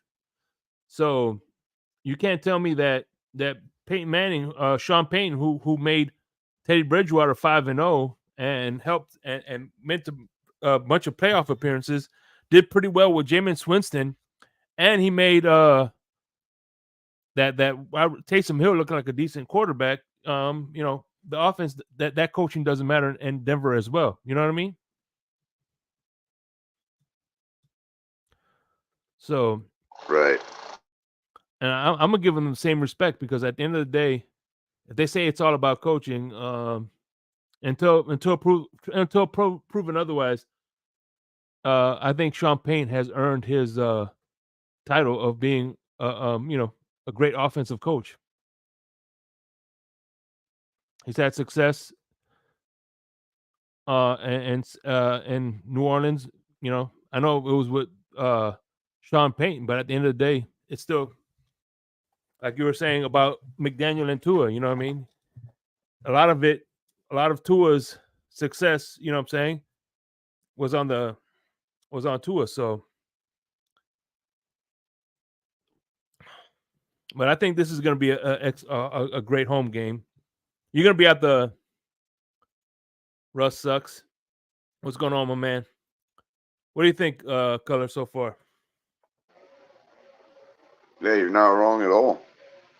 I mean, it really does come down to coaching a lot of times. I mean, you know, the guy has definitely got a lot of history, but, you know, he's walking into a situation where he's, you know, a little shaky with his defensive coordinator that he called out last week. Yeah. You know, as well as a quarterback for certain mistakes. But, yeah, you know, I don't put it past him to have them ready to play at a professional level. So. Mm-hmm. Well, yeah, and you know what's funny is as regarding with who's that guy? Nathaniel Hackett, right? Let's see if he could hack it. Pun intended, but no. Yeah, he's like Adam Gase 2.0. Yeah. Of course, you're gonna call a good offensive play when you have fucking Aaron Rodgers behind center. Let's see if you could call a good game plan. Let's see if you could have that same those same wins with Zach Wilson. That will prove to you if you're a good coach or not. You know what I mean? Can he do it with Zach Wilson and not Aaron Rodgers? You know where my money's betting on. So that being said, I'm gonna drop the link. Give everybody a chance to chime in, man. I'm gonna be here till 9:00. El Capitan is gonna come on late tonight. You know, depending on how the chat goes, I might shut it down in 8. I might shut it down. So there we go, man. Y'all come on up if you can. Somebody if you could pin the link, that'll be great. Color. Sure. Thank you. Appreciate you. Y'all come on up. Speak your mind, man. Let me know. Let me know what y'all predictions are, man. Let me get, even if y'all in the chat, let me get some score predictions. I said 42-28. I'm gonna temper my expectations. I'm gonna say 31-14. Miami. I got 31-24. All right, that's what's up. What's up, fellas? I changed my when Josh Allen, once he decides to lay off the drugs, then I'll go back to Josh Allen as the next Elway. Wow. Well, 31-10, 31-30. Carla, nice. Well, by the way, are you calling him the next Brett Favre? Did he send pictures to media members that we don't know of? It depends if he was doing meth at the time. All right, here we go. We got some scores here. Carla with 31-30. Banana 31-24. Monster Chill 31-17. Newfoundland 28-13. 41-17. And here we go. Listen. By the way, let me introduce the one of my co-hosts of the Currency Connection, the guy who he was at New England. He had As a matter of fact, he had breakfast when he was at New England. He had breakfast with Devontae Parker. They're like best friends. I think that's the reason. That's the only reason he went to the New England game, because of Devontae Parker. They had breakfast the day before. They had dinner at the tailgate in the New England. As a matter of fact, whenever Devontae Parker got a first down, he'll point at Crypto, and they'll point at each other. It was a thing of beauty, man. Crypto, what's going on? Well, Shake Buddy. Hey, what's going on? Listen, that breakfast you said I had, I'm still suffering from diarrhea from that breakfast. Crypto I was still that got a case of Crypto. diarrhea for that. Hey, by the way, real quick, hold on, real quick. Let me. I have a few scores. Hey, by the way, CBA3, man, great film breakdown as always. I can't wait for you to break down the Denver win. That's hey, man. I enjoy a good film breakdown. If you enjoy a good film breakdown, check out my man CB83. Great shit, man. Joe Levesque is 42-20 Miami. That's what's up. Joe Levesque. Crypto. So what's going That's on, a brother? name. What's going on, man? So Crypto, What's I, happening? I think you got that diarrhea from the Jamaican clam man. chowder. Yeah, they was telling me to get a bowl before I left on the show my show Monday, and they was like, "Once you get a bowl of clam chowder," I was like, "I think I might skip. I'll do it next time around." They were trying to poison you, Crypto, up there at Bates Motel in New England. Yeah. What happened was, Yeah, exactly. The Bates Motel. I don't know if you guys paid attention, but we did a show. Me and Crypto, we did a show from the time he left New England to the time he got home. Literally, it ended when he got home. He's like, "Hey, I gotta go. I gotta call Devontae Parker to make sure, let him know that I got home safe." So, yep, that's what he did when he got. As soon as he got home, he called. As soon as I got home, he called DVP. Gave him a phone call, said I made it back, buddy. Yeah, man. That was a nice show, man. Monday, man. We 2029 Roadrunner has 2029. Yeah. 2029. Hey, Shake, I had a question. Hey, listen. What's up? Or go ahead, Crypto. No, I am really thinking about doing another trip, but this one's gonna be to the Buffalo. I would just have to leave out earlier this time around. Yeah. But if I do go to that game, I'll be coming back earlier, right? Because I'll be coming back. I mean later. I'm sorry, because it's an afternoon game, right? Yeah. Isn't that game at 1? Yeah, it's at 1. 1 o'clock. The Buffalo game. Yeah. Yeah. That's at 1 If o'clock. if I drive up there, because it's about the same distance to the New England game, to the Buffalo, about 7 hours from the house. But I would have to do the same thing, like the show, like we after like on that Monday. If I drive back that Saturday, that Sunday, because Lewis will be doing like the post game or something like that. So yeah, if I drive back, it'll just be doing his show. And then if I do the show Monday at the same time, if I come back the following day, then it'd be kind of like how we did, this past week. Yeah, for sure. Color can kind of, do everything in the back. Yeah, because we'll do another drive back home show. Help me get back to the crib. I might go to that. I might go to that game too, Crypto. I'm making a conscious decision. I think I could get some decent prices on the tickets. I'm gonna check them out. I'm taking off Mondays. I do too many shows as it is. I do a show on Tuesday, a show on Wednesday, Thursday, Friday. I call the Gator games on Saturday. Obviously, I go to the games on Sunday. So that's like then that's 7 days a week. I need a day to rest. Well, I'll still come on your show, obviously, but I'm not going to host anything on Mondays. I got permanent Mondays and Sundays off. Sundays, Mondays. So I got the football schedule. Well, I'm off on the actual football days, except for Thursday night. Except Thursday night. That's it.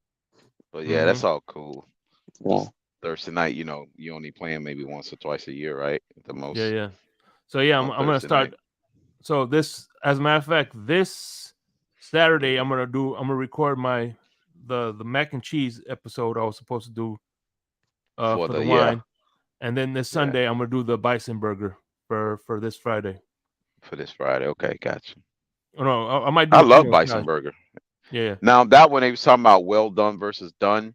You Mhm. have to do that one because you can put sauce on the bison, and you be fine. Even well done because it cooks fast. Bison Yeah. cooks fast at half the time as a regular burger because it's Oh yeah. more lean. So yeah, Hey, Shake, I had I a don't mess question. around with red meat Yeah, like what's that. going on?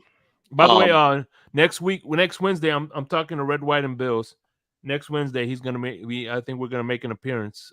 We're gonna collab, and we're gonna talk about the Buffalo game next is it going to Wednesday. be on the? Is it going to be on the Fins tailgate? Yeah, it's gonna be on Fizz Tailgate. I'm gonna try to get him on Larry K's channel as well. That's what's up. That's cool, man. I had a question for everyone on the What's up? panel. What's Like good? I've thought about this because I Fellas like balcony. Oh, I'm Becca. sorry. Go ahead, Josh. Because I like the personalities on this platform, the Fins tailgate, Yeah, for and sure. a lot of Appreciate you. the football discussion is it can get spicy, but it's also pretty in depth. And I was curious, one of the ideas I had that might be able to help you grow your platform even larger, and I think it could be like a real easy way to do it. And I think you Banning have the Buffalo fans. well, you could be that could be possible. But what's your guys' idea on thoughts of like a Sunday morning like football preview show, like previewing all the games for like 45 minutes? Trying to. That's kind of trying to. I've been trying to get a gig going like that on either Saturday mornings or Sunday mornings. Or Saturday, yeah. That's kind of what I had intended, like the coffee and a cup of color show for like morning, Oh, yeah. ramp up to the game and all that. Even Well, Saturday, but Like if you had a panel of like 4 or 5 people, and for like 1 hour, like Right, around right. 9 a.m., all you guys went through all the Right. games, like a Right. Sunday morning, like the old school Sunday morning shows, Right, right. Sort of like they Mm-hmm. do, the lead up to the games, or even like Mhm. your, you got your sit down shows too, your long form interview shows, like the coaches show, and then the Dolphins tank hype show. You know what I Because mean? people are like ESPN is terrible. It's Mhm. just people are begging. Yeah. People are They No, begging. this is what we know, bro. This is what we know. Mhm. That's why Ali and ESPN I is not started good up no the more. gig at 6 a.m. because same thing. You know what I mean? These podcasts are way better. And I think if you guys got ahead of that and did that, it might take off. That's just my 2 Well, cents. We always thought when Ali and I started in the morning, we never really thought, hey, we're competing with other YouTubers at 6 a.m. No, we're competing. We're trying to give you guys an alternative to listen to, rather than the normal 6 a.m. radio minutia. No offense, Joe. You know what I mean? Like, no offense, Mr. Rose, but you know what I Yeah. mean? Like, Mhm. you know. Yeah. By the way, Color and Crypto and I, we do. I released it last night at 3:00 in the morning, which ironically I got insomnia last night, and I watched it. We do. It's a pick'em video. Right now, I'm in the lead for 5 games, where we run down the ESPN percentage. What's the percentage? We go through some of the stats and shit like that. Some of the key matchups that we like, and you know what I mean. We do it like that at 3 in the morning. So I dropped it last night at 3 in the morning. So if you want to see it, it's just check the live feeds. It's Right. called Insomnia. It's a good one. And the thing about it is, Josh, is that, like, you would think that YouTube would be all about helping us grow that. You know what I mean? Because we're trying to make it to where these people that like Dolphins content are turning on YouTube from morning to night. You know what I mean? And we're trying to help facilitate. You think that YouTube would be all over that? You know what I mean? Like, right. And propping all the Dolphin, like, these communities up, but I don't know. It's weird. Josh, I got a question. If I do make that trip up there, what is the parking situation like in or around the stadium? Shithole. Because I took a chance on Ubering to Gillette, and it kind of backfired because it took me 2 hours to get back to my hotel because nobody wanted to pick up a winning Dolphins fan and take them back to their room. So is that going to be a problem for me getting back to my hotel if I was to get an Uber, or do I need to go and park at the stadium? The Uber driver might throw you through the table. Yeah, they might. Yeah, Yeah, they might pick you up crypto. I haven't been there in years, but I do remember when you start to enter Orchard Park toward the stadium, it's like one road. I would personally just take a Uber there, man. That's what I would do. Or a taxi. Because you're gonna spend the way Take- park. taxi. Take Yeah, I tell you what, take an Uber there and a taxi back. Yeah.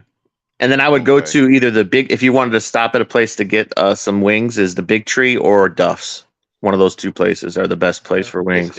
That's near the stadium. That's like on The Big same Tree, grounds? the Big Tree is right next to the stadium, and then Duff's. I think Duff's is in Cheektowaga, but I can't remember. It's been years since I've been there. Hold on. Let me welcome to the show, Nene. Hey, Nene? Hey, We'll get Nene. back to the football talk. I just wanted to talk to her about the situation that was going on with the. Oh, never mind. I'll get to you next time. She probably got she's probably in class. No. She's in class. She's driving. Oh, And then like that, a Shake in color at Crypto, like that movie Casino, like they did he had his own gambling show. You guys should do, like I said, you should do like an official 1 hour point spread show. Okay. There you are. Hey, so Nene, let's before we get back to football, let's talk about the situation that's going on in Miami-Dade, real quick. You there? With the video, people filming. What happened? Apparently, Nene will explain the situation. And what's going on with that? Can you hear me? Yeah, I can hear you. So I gotta, if you give me 2 seconds, I get in my house to where I can get my Wi-Fi going because you guys are coming up broken because of the weather. But I just got word in Miami that they just stopped and arrested Section 104 from streaming. So it's not stopping right now. That's the group of guys that are doing the live stream for free in the community. They were just told to stop filming and that they will get arrested if they continue to film. But if you can give me 2 seconds, if y'all could go in some other dialogue, and I'll come up. Yeah, for sure. Once you come up, I'll give you the floor. We'll start talking about football. What is? Someone got arrested. What's going on? Well, so what happened was there's people filming. People want to film.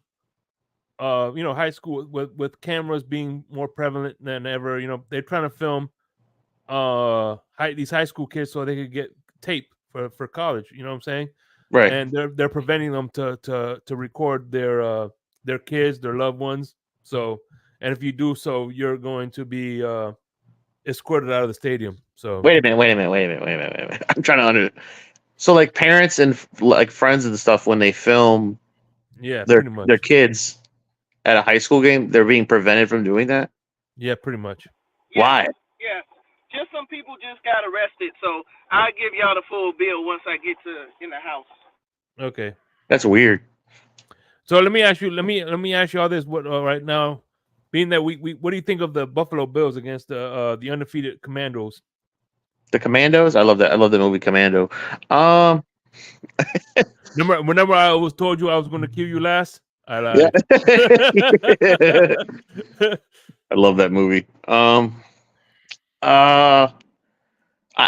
I've said before the year, Shake, like just being honest, I always had a weird feeling about before this season. I've said it before a few times. I'll just say it again. I think this is kind of a crossroads season for the Bills, and so I have kind of a weird vibe before every game. They got a talented squad. I don't really know much about Sam Howell other than he went to North Carolina, so we'll see what happens. But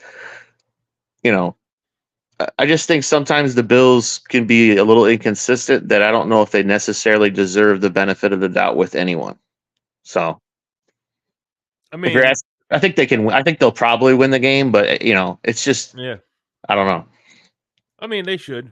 I mean, me and Crypto, we both picked Bills, unfortunately. I think if the Bills don't turn the ball over, and they just play like the way they should, like on paper, then yeah, they'll probably win the game by a couple scores. But okay.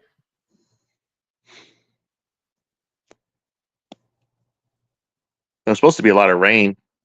I think it's supposed to be like 15-mile-per-hour winds and just kind of rain all day on Sunday because of that tropical storm. I'm definitely gonna go to Buffalo next year.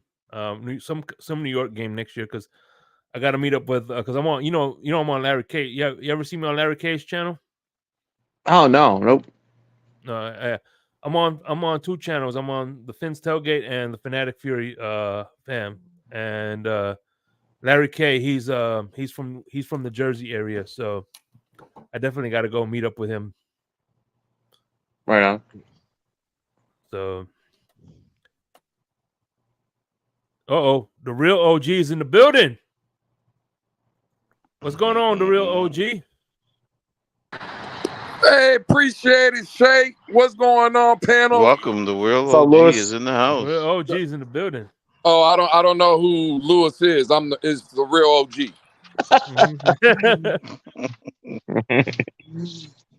Here we go. My dog, the real OG. What's going on, my brother? ¿Cómo está, mi hermano? Estoy bien, Shay. ¿Qué hola? Yeah, well, man. Yeah, man. I told you, man. I tell you what. If I love CB83, but if he gets an invite before I do, we ain't friends anymore. Man. No, but oh man, I can't wait, What man. if he's a Gator fan? Who's that? CB83. What if he changed his team to the he's Gators? worse. He's a Seminoles fan. Yeah, I know. I know, It's man. bad. No, but no. Me and Lewis, hopefully we'll hang out at Glory Days when we play the Chiefs. Yeah, I'm gonna try to make it out there for sure. Yeah. To Glory Days. I'm gonna be there with Pam. Hey, guys.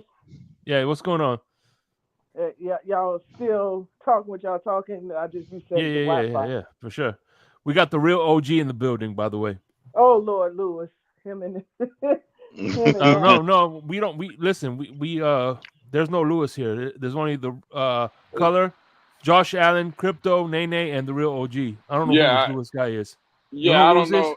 Yeah, I don't know who Lewis is neither. I don't who's respond Lewis? to that no more. I've been getting called the real OG, so I'm gonna stick with that.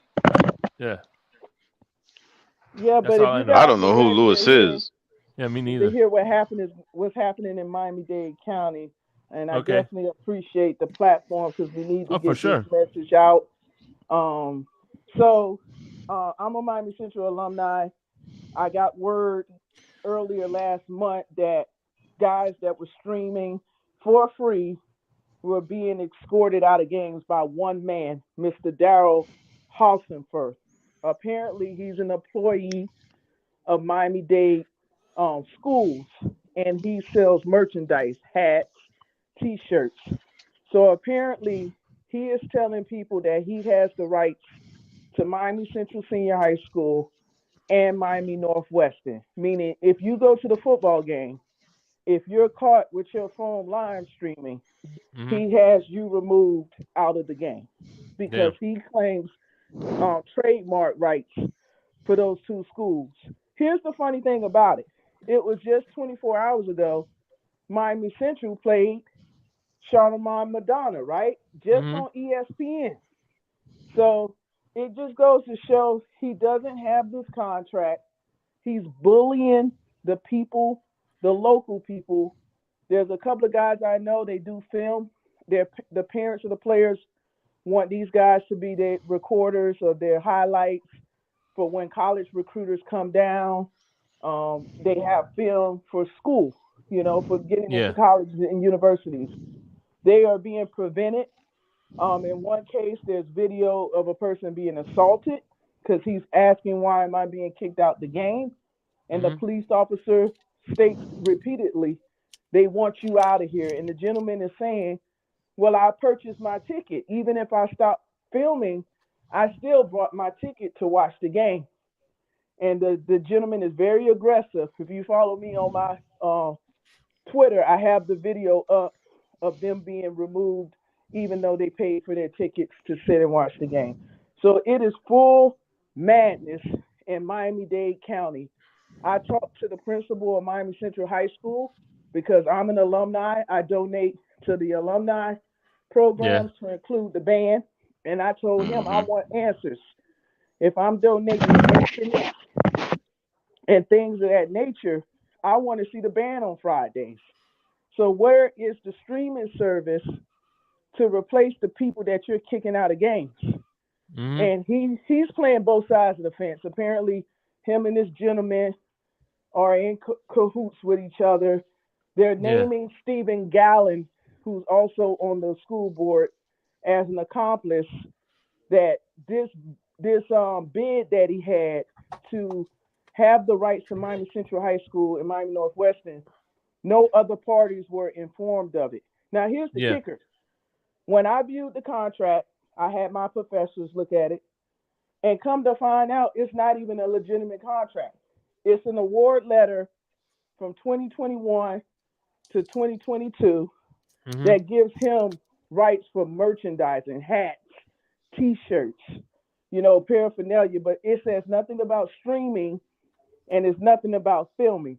So I want to kind of get to the point of this. We found out what's the real reason why all of this is going on in Miami-Dade County.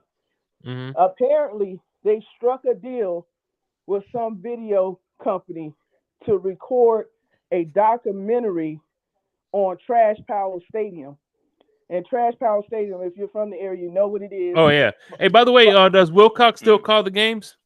Yes. Okay, awesome. But go ahead. So, they apparently have made a deal with some video company to record a documentary called The Mecca. And this is the main reason why they're preventing the local guys from filming, because it's taken away from that documentary that I guess is supposed to come out sometime next year. Okay. And to me, it's so sad, because these local guys, Section 104, 305 Sports, POC Sports, these guys are all, local people who families entrust them. Some of them have paid these guys to film their kids. There's videos. I don't know if I could post it on here, but I would love to, so people can see what is going on in Miami-Dade County. Yeah. My friends were just threatened about 20 minutes ago with armed police officers that they were going to remove them off the premises if they didn't stop recording with weapons. Mm. So this stuff is really burning me up inside. Yeah. Because at the end of the day, it's hurting the kids. You know, that's who is hurting, the kids. Yeah, I understand. And let me tell you something. I grew up in. I went to Carroll City 96, 93 to 97. I was left behind a year. That's neither here nor there. But anyway, and one of the reasons I fell in love with football was going to Trash Power Stadium and watching those games. Man, there's nothing like it. The freaking smell of the grass, and to hear Wilcox. He was tackled by a host of Chiefs or a host of Bulls, and say no to drugs and yes to education. I mean, those were the good old days, man.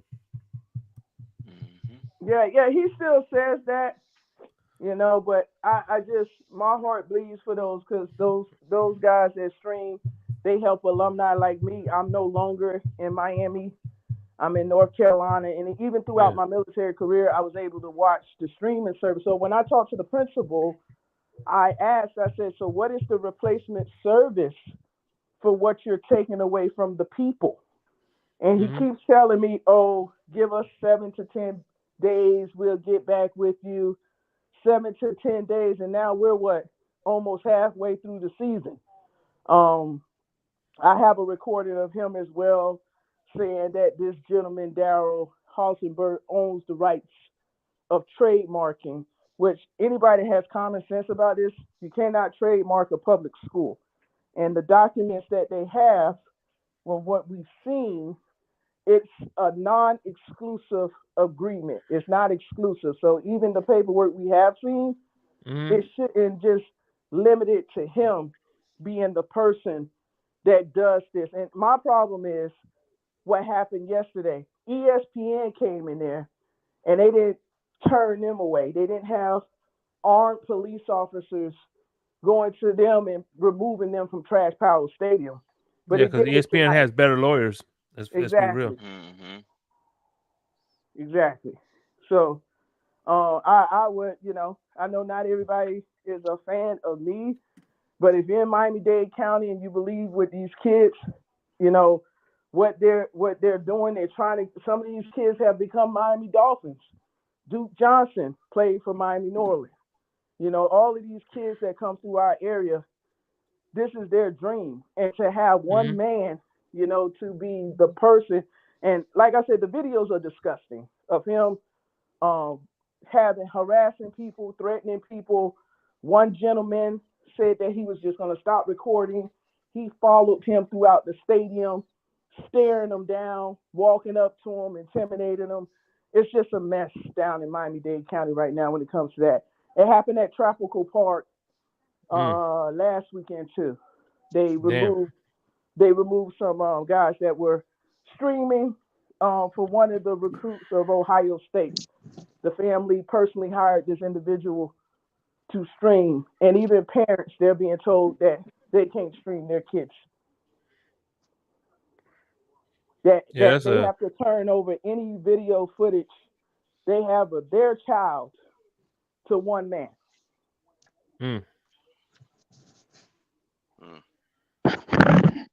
Shout out to Q in the building. Crazy. I know he was a member, but thank you, man. Appreciate you for becoming a member, bro. That's the man Q right there, Maus, mi hermano. But yeah, I appreciate it. No, man, look, like I said, I think the Mecca is a great name for that stadium, to be honest with you. A lot of no matter what school you went to, whether you're Northwestern, Carroll City, like Jackson, a lot of good teams played on that field. A lot of good games have been played on that field as well. That is, I would consider that the Mecca. Yeah, sure. I mean, that's the nickname that's come over the end. I don't know if you know, when we had the Super Bowl down here last, they redid the actual trash stadium, put new turf in there, new locker rooms.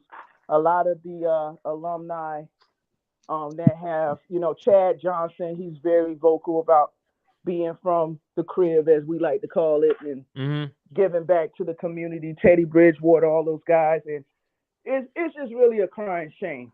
It's a crying shame what's going on down there.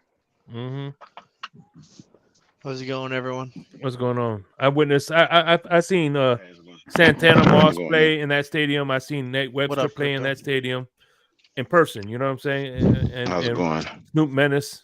There's a few other players that I've seen witness. I can't think name right now, but didn't Willis McGahee go there? I think Willis McGahee went there, didn't he? Oh yeah.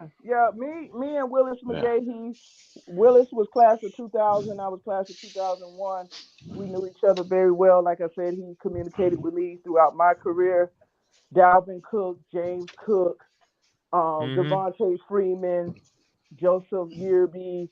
There's a list, There's a list. And Miami Central, even though they lost last night, they have won back-to-back state titles of 4 peats within this decade.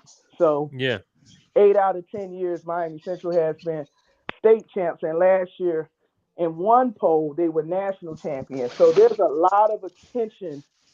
And what I feel this is the narrative outside of the documentary is the attention that the school is getting. Because when I talked to the principal, he was pretty cocky. He said, Nick Saban comes to my office all the time. Oh, this person comes to my office all the time. And I'm like, but it's not about you. It's about the kids, man. Yeah. Like, you seem like you're getting an adrenaline rush off of something that really doesn't have anything to do with you. Yeah. He's name dropping pretty much.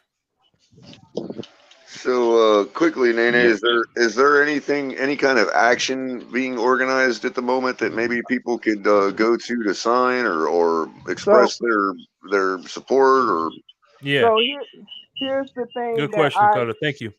This is the plan of action so far. So one thing that we realized is each year the football team, the cheerleaders, those who perform sports, they sign a form to release their image and likeness being recorded, being pictures taken of them. So we're countering that by trying to start a petition within the neighborhood, parents directly saying that they don't want this individual to be responsible for their child's likeness. And that would negate the contract that he has. That's one way of looking at it. We also have contact, and I'll give a number out just in case people want information of somebody to bother the superintendent of Miami-Dade County Public Schools, because he is claiming, this gentleman, Darren Hossenberg, that he is getting the full support of Miami-Dade County Public Schools. So I have a meeting with the board member of District 2.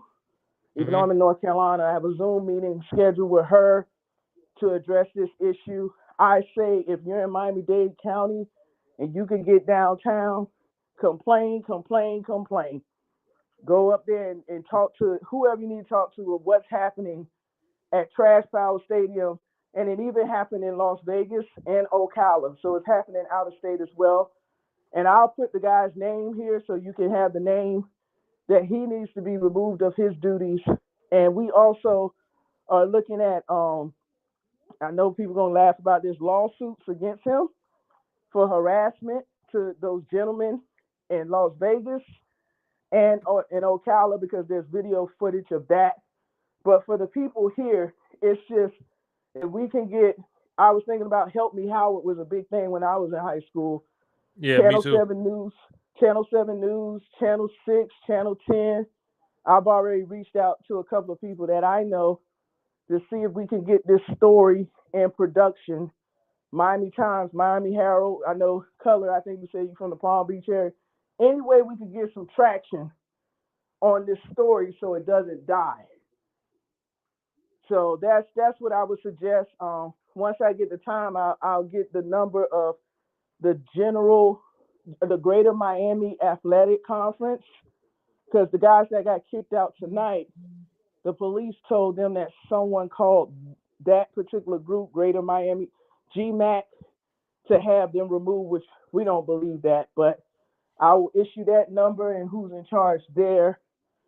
I will even give you the number to Central's principal. Maybe ringing up his phone will bring some type of some change. So, and like I said, I know I like this platform. When people say something stupid, this guy AB, and please put this up here because this is the idiot that I'll be talking about. We're talking lawsuits. No, we're talking about the kids, my guy. If you're a guy, the kids that come from hard areas where you probably never imagined what they have to go through, and they work so hard to get to the league. And you have one person that's harassing people, one person that's stopping parents. I don't know if you have kids, but imagine your child playing football and you're told to put down your phone and you're going to jail. So you're damn right we're talking about lawsuits. AB. I don't like that kind of foolishness, man. You can talk about me, but you can't talk about these kids, man. I come from that neighborhood. I know what they see. I know how hard they work from pee-wee football all the way to middle school to high school. So how dare you disrespect some of these guys, AB, that's probably on your fantasy league, paid in that same freaking stadium. I can guarantee. So stop with the disrespect. This ain't about me. You can talk about me and all that other stuff, but this is about the kids. The kids that you watch on Sundays, sir, and Saturdays. So for the people that care, I'll give all the information to Jake and the panel. Please broadcast as much as you can because we're trying to find solutions, not problems. I'm kind of worked up because I don't like that, man. You come at me for whatever you feel about the other stuff, but this ain't about me. This is about them kids. Somebody got to stand for them. Somebody. Yeah, for sure. The kids, the players, you idiot. The players. That's what kids. The players. Y'all got some real pieces of work in this space, boy. I tell you that. I don't pay anybody. I know some of them guys personally, like McCoy that was just on TV who caught an interception. Thank God ESPN gave him some type of footage this year. By the way, I can hear you. You talking, Nene? No, I'm good. I'm Okay. trying to calm down. Cause And this, by the way, but I'm this riled my up with Greece because whoever that dude, you're a dummy, sir. Imagine if it was your child out there playing and you're being arrested because you can't film your own child. Yeah. By the way, this is my home. That's how. See this dude right here is that's my best friend right here, and we all our teams are rivals. I went to Carroll City. He went to the West. I'm a Gator fan. He's an FSU fan. I'm a Dolphin fan. He's a Cowboy fan. We can never agree on anything, man. Oh man. Speaking of the Cowboys, sucks that And I'm glad the Diggs people went lighting down for him the up in the year. comments. Good, light him Yeah. up, light him up. It's Because a big right is loss right for and wrong them. is wrong. They'll be fine though on D. Exactly, Nene. ABAB is our resident stooge. Yeah, he just trolls. He's just stirring the pot. But tell my boy not tonight, my guy, because I'm trying to figure out if I got to call some friends. I don't to think get I've my ever lawyers seen down there. ABAB up here. No, On the panel. I haven't seen that. Yeah, but As have you guys said your score predictions for the game this week? Yeah, I got the Dolphins winning 37-17. Damn. Okay. I think it'd be similar to the Chargers game. You think it's going to But be like they'll that? still win. It's going to be close, Crypto? Yeah, I think it'll be a little low scoring, but it's similar in closeness. I think we still get the win.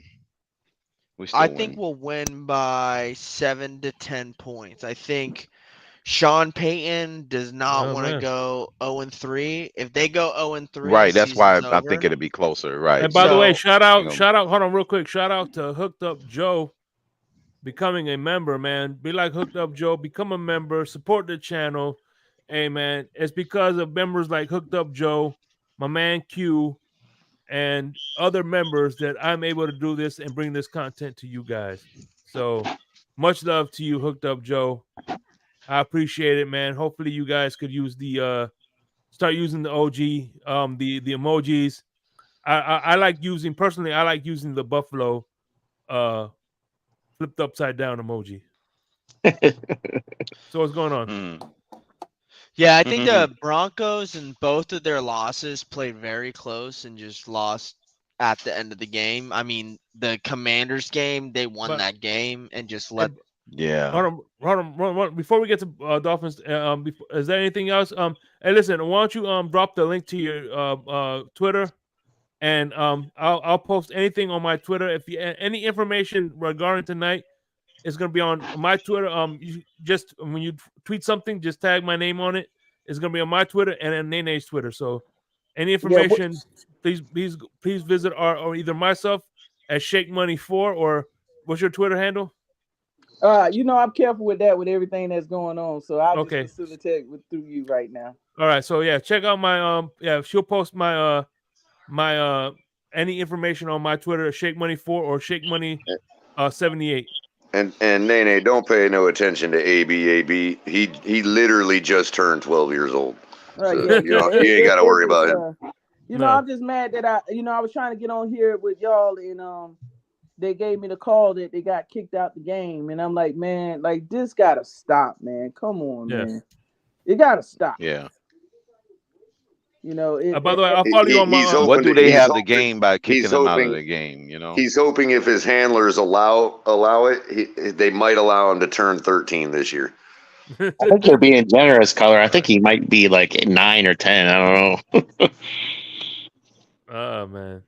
Yeah, so what I'm gonna do is I'm gonna be in here, but I'm gonna get information on what's going on. Because I think they got back in there. I think that they just I saw the video. The cops came to him with the weapons, and I was like, "Come on, this ain't it." Because somebody's streaming a football game. Are you serious right now? Come on. But I'm getting word that they back in there right now. I don't know if they streaming, but I would definitely send you some of the videos so the people can see what's going on down there. With how they're being aggressive to parents and family that's just trying to stream their kids or their family. It's ridiculous, man. So All right. Before we do that, It's nothing to gain by canceling those kids out. I don't know why Yeah. they doing it. So, at any rate, you guys ready to talk some? Nate, you want to talk some football, Dolphin football? Before I'm gonna wrap this up around 9:00. So, you want to talk some Dolphin football before we get going? What's Well, your thoughts on the game? Well, my thoughts is that like I said in Batman space, everybody's getting mad at this word called trap game, but it's a real thing. I don't want them to play down to their competition. I want them to go in there, take care of this, put their foot on their neck so we can get ready for Buffalo next week. I also want, our guys to start getting healthy.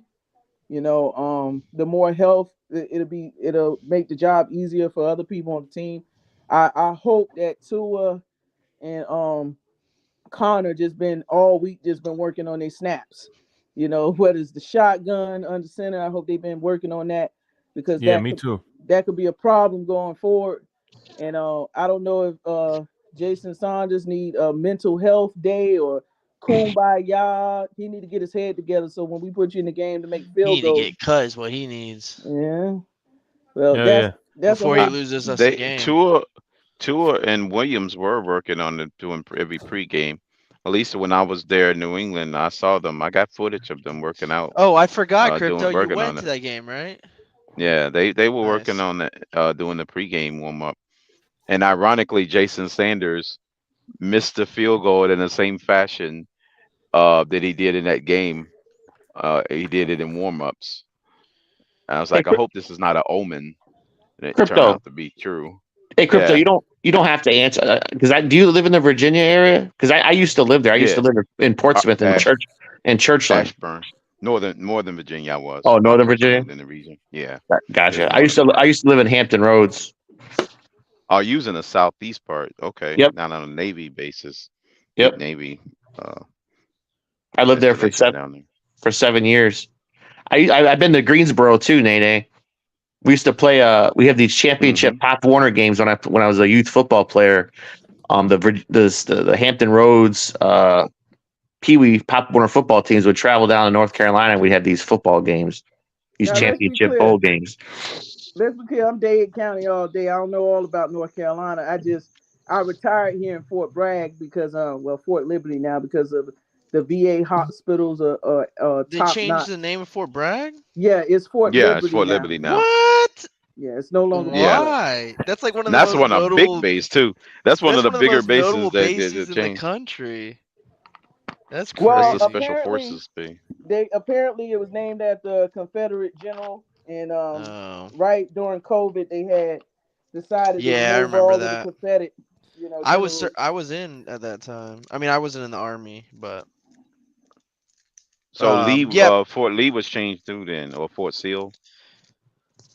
Yeah, but as as I was saying earlier with these Broncos, they've had two pretty strong games. They lost both at a very close nail biter towards the end. And Bryson, you know what? Real quick, that's one thing I wanted to bring up. You got to remember, the Dolphins and Miami both of them had close games. The only difference is we got the bigger end of the stick. But go ahead, Bryson.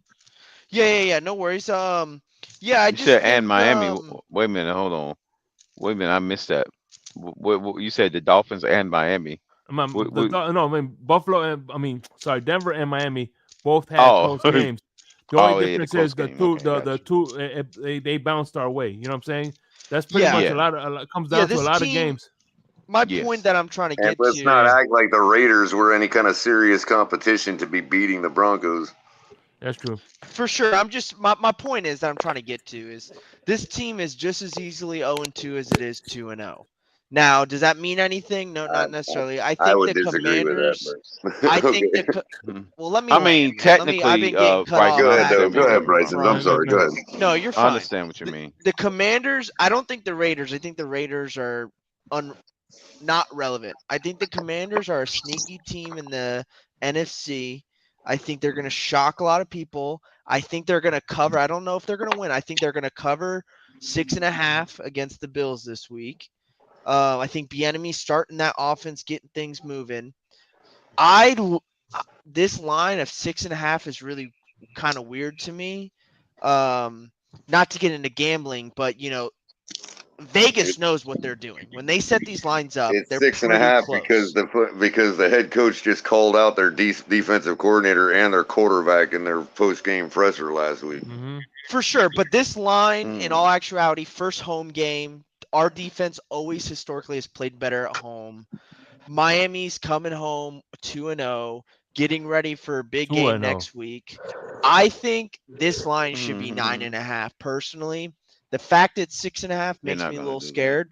I think it's going to be a close game, but I think we're going to win by 8 points. I would say. I think we'll still cover.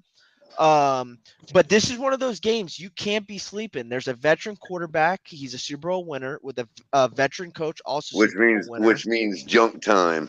That's what that means. Yeah, I just think this is one of those teams. I don't know if I'd call it a trap game, but it's pretty close with what Nene was saying, and that fact that if you sleep on this team, this isn't a game where you want to go up 2 scores and then just stop playing. This is going to be a 4-quarter game.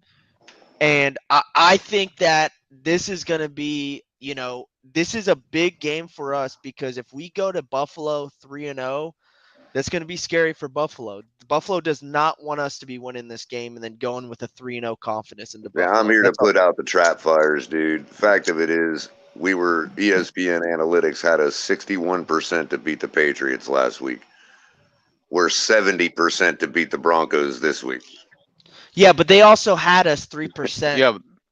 They had the Miami Heat 3% to make it to the this ain't basketball. NBA East Finals. This ain't so basketball. It's Yeah, those finals. This ain't. I get it, but their analytics I get what don't you're mean saying. anything. This Bryson, ain't but- basketball. Are we talking basketball or are we talking football? Because they're two We're different talking sports. ESPN Analytics. Right, and analytics are completely different between two sports. Yeah, you got to the quantitative analytics. That's like qualitative comparing, analytics are literally different. comparing the redness of apples to the orangeness of oranges.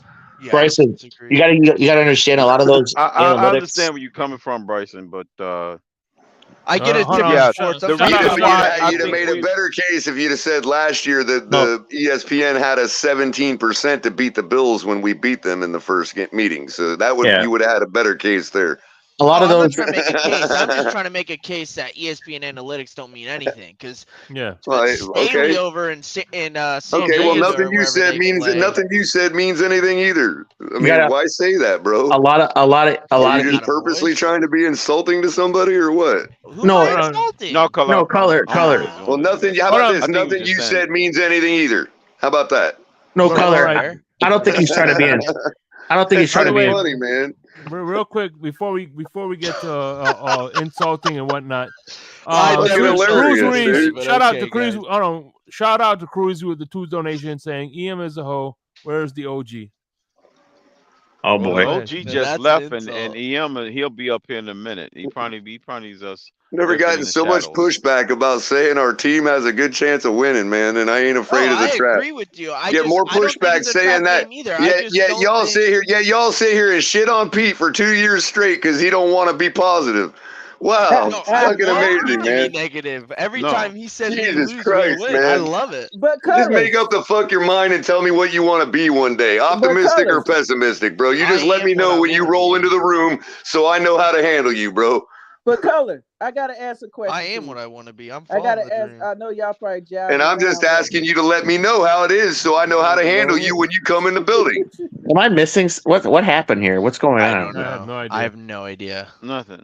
No, we're talking about projections. I'll never mention one word about freaking projections or analytics again. How's that? It's all shit. No, you can bring up analytics. Well, I'm just yeah. saying that I don't. And, follow I'm just saying ESPN everything you said was complete shit too. So what? Okay. I Do didn't say you what not said see was how shit. that's insulting, bro? Why do you never I see don't. that, bro? I really don't see that. That's insulting. But I'll let you cook. No, I was just gonna say. I'm done.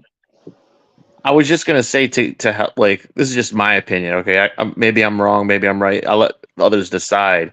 A lot of analytics, like ESPN Analytics, Football Outsiders, PFF, it's giving the veneer of legitimacy from a statistical standpoint because it's marketed towards gambling demographics because they're selling a product that they are trying to market. Oh, this is privileged information.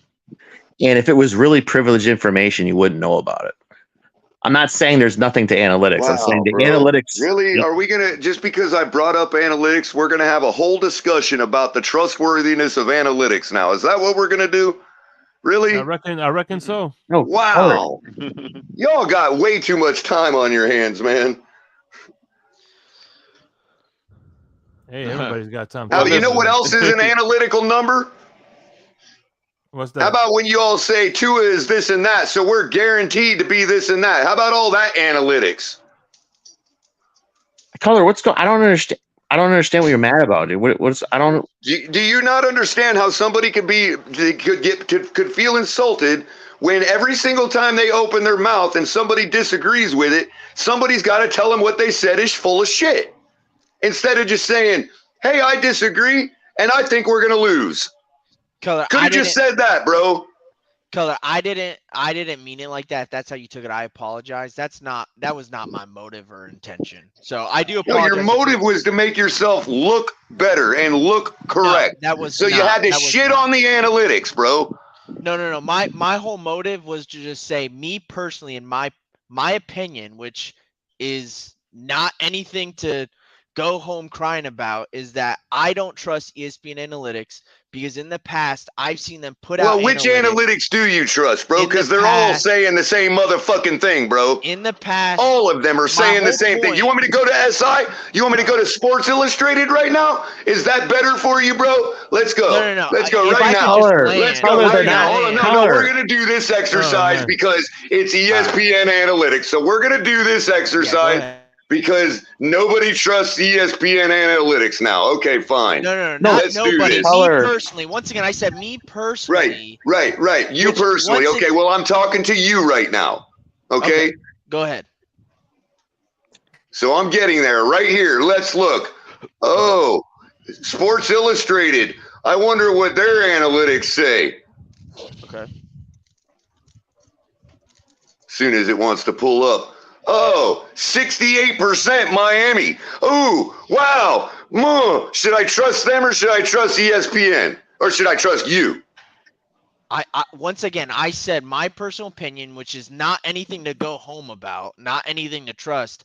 In the past, me personally, I have not trusted their analytics because they were really off. Now, does that mean that they're off this time? No, it's just when you have proven to me in the past to not be accurate, no matter what sport it is, yeah, that might have. Were they accurate last week?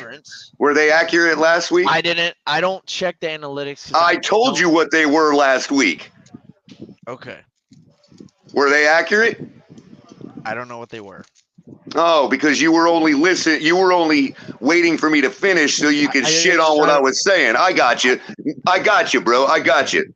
I'll stop spending energy on it now. Yeah, Right, I don't know what's going on. I have no idea what's going on, but okay. By the way, shout out to Adam Pandilla with the $5 donation. Let's reminisce about 12-9-19, the wonderful night when GOAT Devontae Parker put a clinic against Prime Gilmore. Hey, I think that was one of Devontae Parker's, Crypto's best memories. Yeah, that'd be the only memory in history that he ever had. That's Crypto's man right there, bro. Yeah, that was when Crypto. How did it feel when X got that int on? Crypto was throwing his. Mac Jones gifted one up to him. X is going to be after it was a 50-50 ball. Come on, man. It was a 50-50. It was a bad, awful 75. It was 75-25. I'll give you that. 75-25. Damn. The irony here is how people can argue with me for 2 years straight about how great everything is and then sit here and worry about a trap. Are we back? Are we there? Are we the best offense in the league, or we just believe that throughout the week until Sunday? Right now, Color, I picked the Dolphins. Color, I picked the Dolphins to win 37-17. I don't think it's going to be. That sounds about like 70% to me. Sounds like you agree with ESPN analytics too. No, I said Color. they won There's by a 8. difference between qualitative statistics and quantitative statistics. And if you're doing qualitative statistics like PFF, Cover One for Buffalo has done this personally, where they've scouted and watched the film, and their grades on Osiris Torrance in the preseason were dramatically different from PFF. So yes, you have to take it with a grain of salt because it's marketed towards gambling demographics. But you assuming that I'm not taking it with a grain of salt is the insulting part. Do you get that or not? I don't understand what you're I even don't need to saying, be Color. patronized. I don't need to have 3 people converge on me and patronize me and instruct me and inform me as to how about quantitative or qualitative. Did you ever think that I'm smart enough to take that into consideration before I open my fucking mouth? Did you ever think that? Color, no one. I don't even understand what you're talking about, dude. No, I you don't know. don't, and that's your problem. I don't understand why you're mad, dude. We're having a discussion about analytics. Like I said, that's your problem. Mm-hmm. What's people's thoughts on Waddle? I don't think he's going to play. I think they're going to, even if he passes protocol, I think they're going to sit him this week. I think they need him for Buffalo. And to add to that, add on Phillips and Toronto. I just want to hear what y'all think about. As a matter of fact, when I did the pick'em video, I think Crypto, I said, they need to take the night off. They could because we need them healthy for Buffalo. I think that's where the meat and the potatoes are. I mean, look, at the end of the day, No, I think we need them healthy for both games. yeah, I understand, but still, at the end of the day, It's an AFC game. Why? All right, let me ask you this: what happens if you rush Waddle before his time, and then now he's out of the Buffalo he's game? Concussed, let's say. Well, it's a big deal. even if he's not ready for the Buffalo game, if he's ready, he's ready. If he's not, he's not. Yeah, I agree. I think that's what I'm saying. Don't just what they need to do. I understand. I understand. I know. Yeah. If he's ready, he's ready. But at the same time, don't feel like you're in a rush. I'm not saying just to sit him for the sake of sitting him. But at the same that's what I time, don't get. Yeah. If he's like in the 70%, wait till he gets to 80%, 90%. You know what I mean? Yeah, I just think they'll play it safe because it's concussion protocol. I think they need to play Tron Armstead. I think he's been ready. He played pretty much he's been playing the last 2 weeks in practice, and I want him warmed up for Buffalo. I don't want him first game back from last season to be against Buffalo personally. I want him warmed up against the Broncos. Now, Jalen Phillips, he's already had some, live game snaps. I want to see how his back is doing. I don't know if has he been practicing, Phillips? Does anyone know? I think he was limited. I can't remember. I gotta look at it again. So, anyways, I thought AVG played really well last week, and I think him taking his place would be fine this week.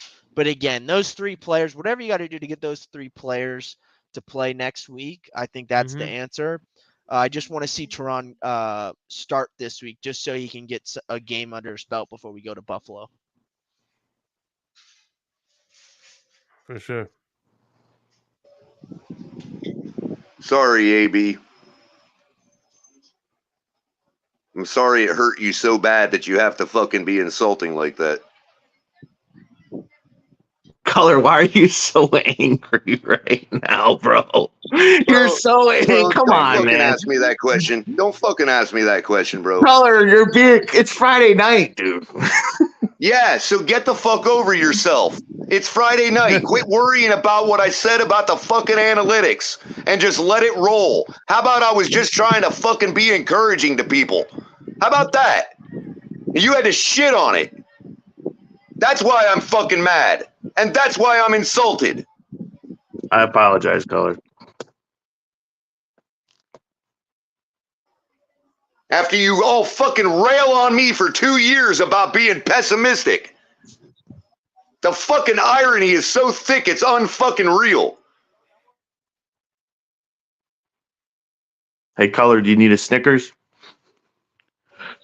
No, I've had fucking family die from diabetes, so shut the fuck up already. Come on, damn. dude. Color, All right, dude. listen. Well, I'm gonna call it a night. Y'all have a good night, man. Damn. It is what it is. All right. Y'all be Sounds safe. good. What was Fins up. that? Sucks. It's got to end like that. What was right? that?